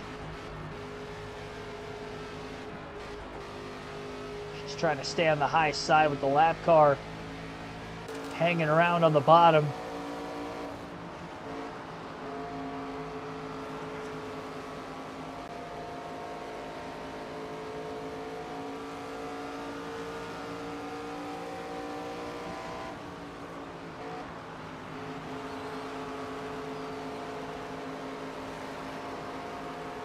Outside now. Clear high if you want it.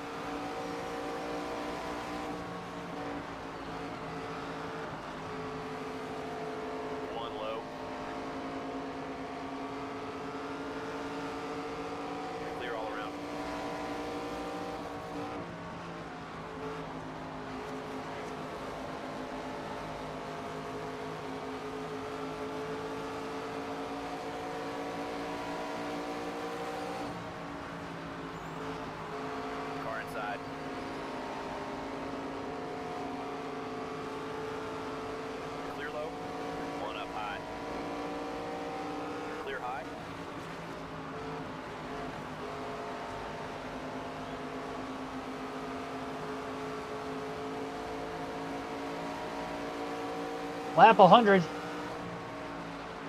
Outside door.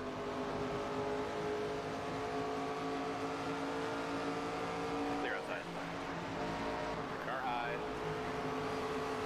Oh, Brayton Laster washing up the racetrack. Outside. 3 wide. Don't mind if I do. Clear high.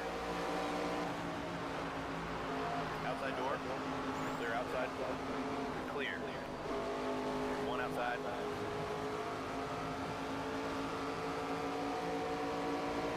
Clear high if you want it. 1 inside. Car outside. Clear high if you want it. Clear inside.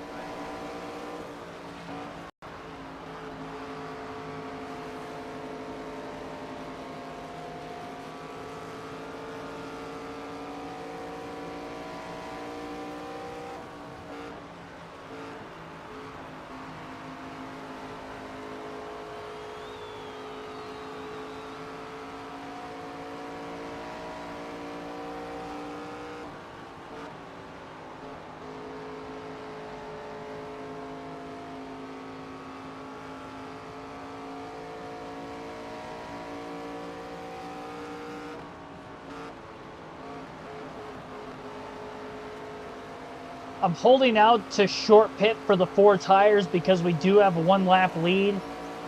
Not expecting that this was going to happen. I was going to end up pitting earlier on the final run, take tires, knowing the rest of the field will go fuel only because there's not going to be many laps left when the second stops would have to happen if we did pit Clear high if you want it. at the very end of the race.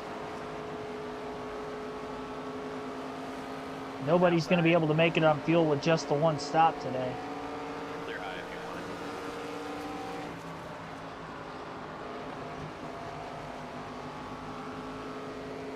Car outside. Clear, clear.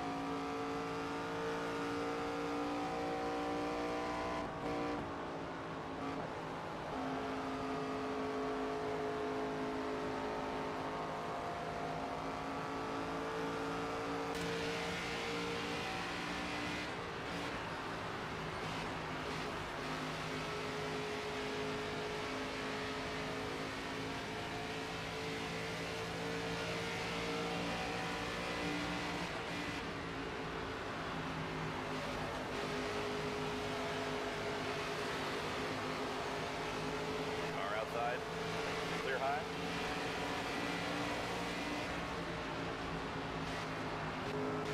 I will be doing qualifying for every one of the 4 races Car outside. tomorrow. Maybe only do practice laps in the finale for Phoenix. We may even clinch the championship a little bit early.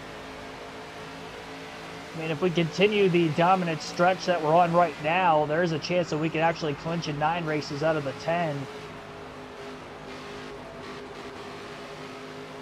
Outside door. Max amount of points in one race, 49.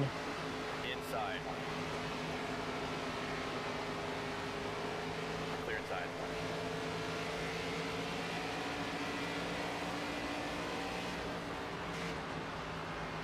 Don't think we're quite going to be able to get that close.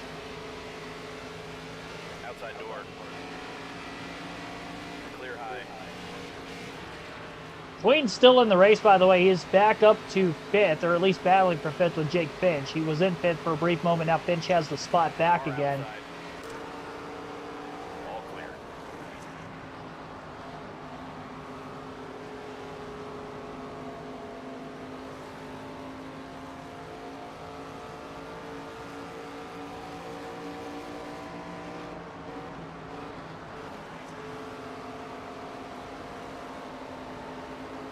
One on the bottom.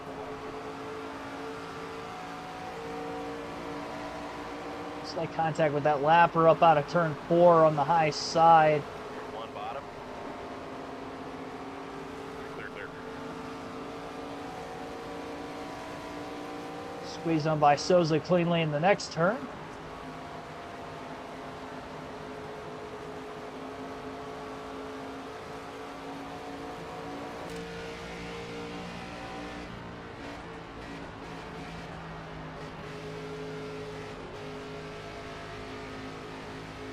Outside door.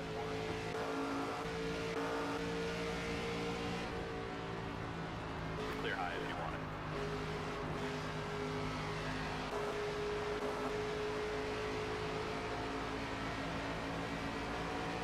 Outside door. Clear high. Inside. Clear inside.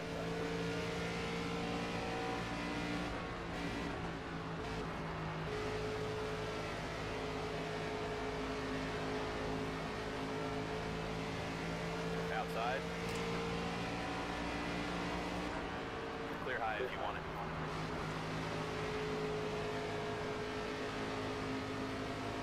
Jake Finch just went 2 laps down. Both of our Scott and Butterbean right here in front of us, also in danger of going a second lap down. 3 wide. Clear up top.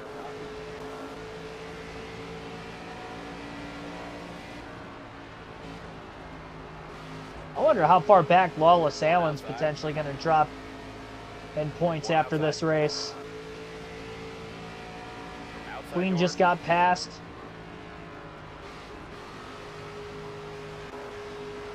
3 wide. Inside of Scott for position. Big slide just got cleared up out of the exit of turn 4. And Queen back to the inside of Scott for 4th. Side. Clear bottom. And we'll take that spot back.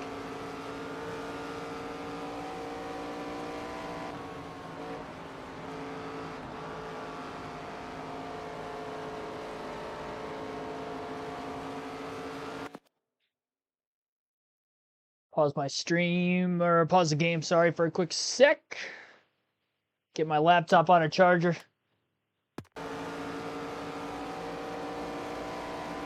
One low. Didn't want to lose the stream. Clear bottom. Car low. Clear bottom.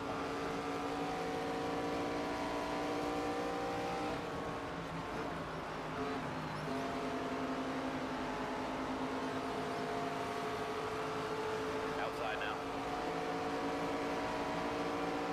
You're all clear. Inside door. Clear, clear.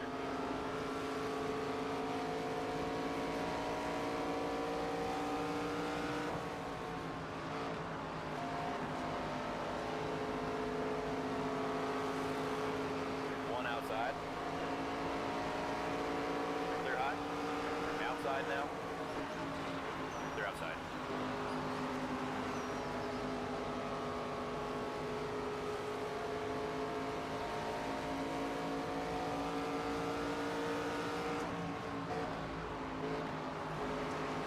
Outside door.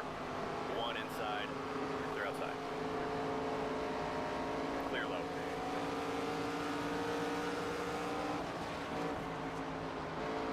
One bottom. Clear low if you want it.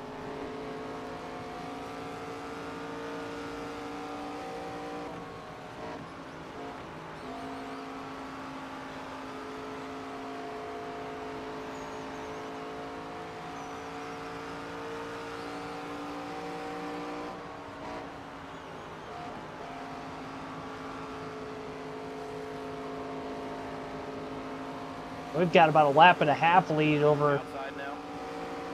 William Sawalich now. And he would need back-to-back cautions in what has been a caution-free race so far to get himself back in contention. Which would be 1 yellow to get the free pass, One outside. and then the second yellow immediately after that to line back up on the front row with us for a late race restart.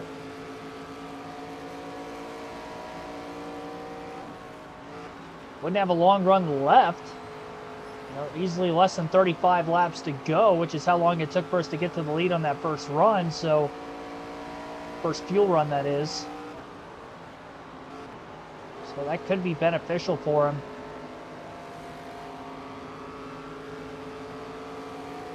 Outside. Clear high if you want it. But in a race that's going caution-free and not having a single yellow at Michigan in the first race, I don't know. We've only seen one spin, and that was from Cody Dennison in this race. We didn't see a single spin at Michigan. Inside. Clear low if you want it. Didn't catch the yellow here today at Dover.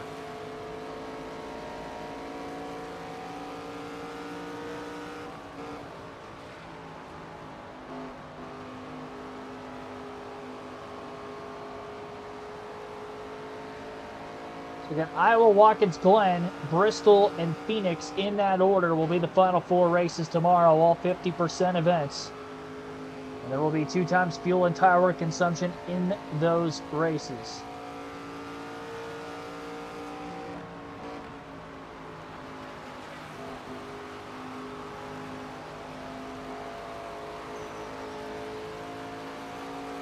I think the hardest of those races are going to be, well, Watkins Glen for sure.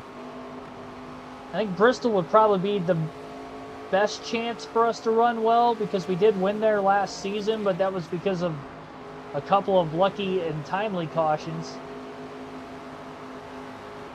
And where those took place in that race specifically. Outside. Way day to the inside of Isabella Robusto. Robusto will go 2 laps down in the 3rd spot. So now up to William Sawalich in 2nd as the only car 1 lap down. Outside. 22 laps to go. It's going to be tough to catch him, knowing he'll probably go fuel only on the final stop. We may catch him before the pit stops, but if we did, we'd probably end up getting that lap back. Counteract that with fuel only on our own, but I'm not going to risk it. Oh, there's trouble right in front of us. Got to avoid the incident. We did, no caution.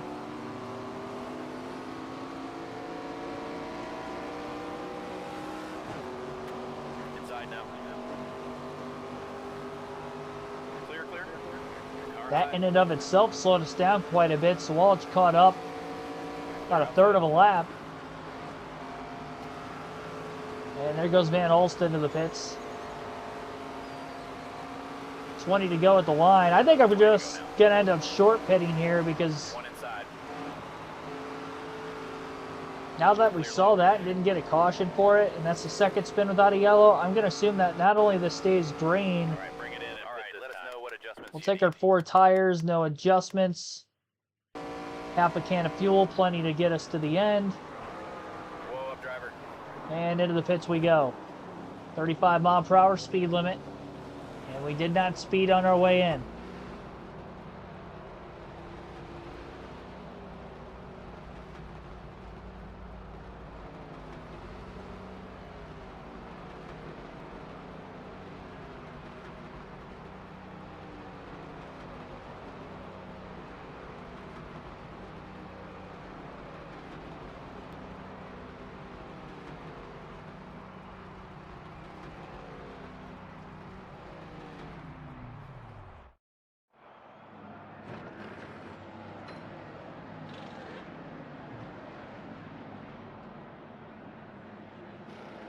All right.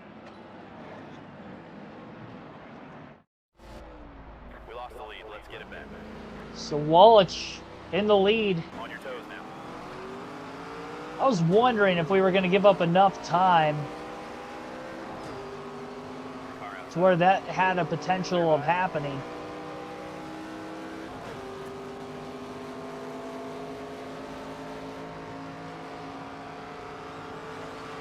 That 8.5 seconds could have very well have been the checkup from the Van Alst incident.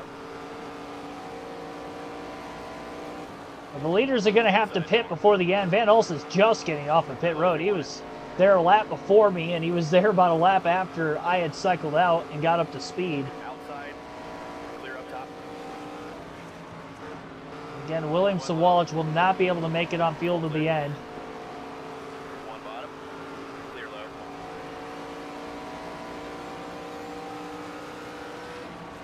In second place. Car outside. One bottom, And where we cycled out. clear inside. Car inside. Clear, clear, clear. We're already the fastest car in the field. Now we have fresher tires Clear outside. on top of the speed in this race car alone. Clear outside.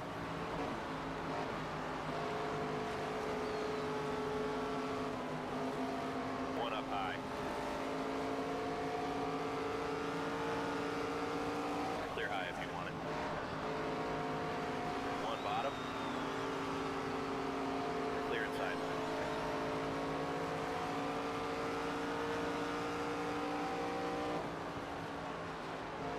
Only 3 seconds back now.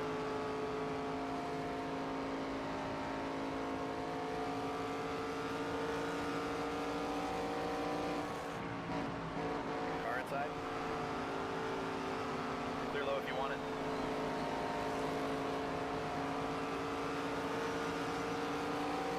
Outside. Clear high. Wallace Allen still in 15th place. One high. He's down. I think he's definitely dropping out of the top 4 in points, maybe even the top 5. There goes Sawalich. He'll pit from the lead We're out front, driver. and surrender as he's short on fuel. Should still go fuel only. One low. In doing so, I think he's still going to end up a lap down.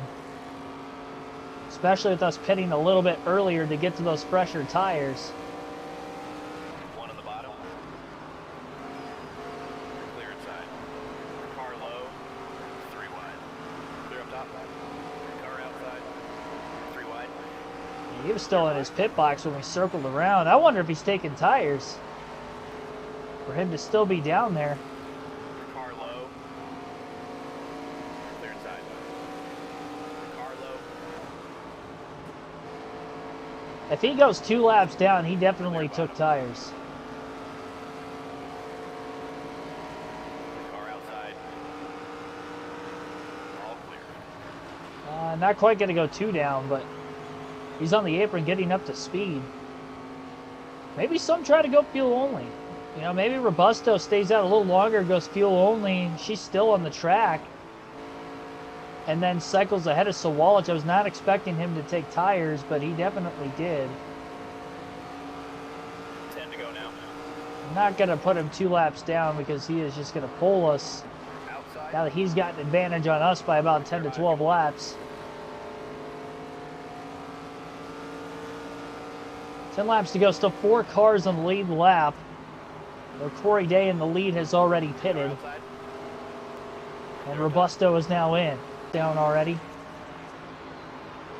One inside. Clear, clear. LeVar Scott falls off the lead lap in 3rd. Clear up top. Brendan Queen has not yet been to pit road at 21 seconds out of the lead. Is that him up there? Nope, that's not him. The car in front of him on pit road, All around. in front of the one that we saw just pitted out of turn 4, was Queen. So Queen just came into the pits. He'll fall off the lead lap now as well. And right back into the situation we were. Outside. Here in another lap or so, and Sawalich cycles back into 2nd place. 3 wide. He's already cycled ahead of Robusto, who would have been the next car behind him for position. One bottom. Clear low. LeVar Scott has not been to pit road yet till now. He is in the pits. Clear up top. So Sawalich will take 2nd place at the line this time by. He'll be the only car 1 lap down yet again, just as we were before the pit stop started. Quite surprised. Outside. about who took fuel only and who might have taken some tires. All clear. Clean up to third because he was quite a ways behind Robusto and pitted after her. I think Robusto took tires, but Queen did not. Car outside. So we'll see on the fresh tires if Isabella has a shot to try to drive back up into the top 5, let alone a shot to get back into third where she was running. So Walt's caught up in some heavy lap traffic right in front of him. Troy Day's catching him a ton. 4 to go.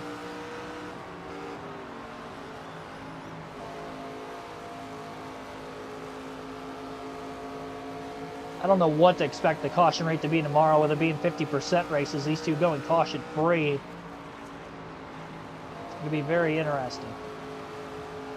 Outside. I think Sawalch might have checked up a bit with that car pitting up in front of him. Didn't have to do that. He gets held up in heavy enough lap traffic. Corey Day is going to end up lapping him a second time. And otherwise, I think Sawalch has enough of an advantage. Caught Blake Lothian in a terrible spot out of turn 2, had to check up, and now he's got 4 more lappers right there in front of him. One up high. 2 to go this time now. 2 to go.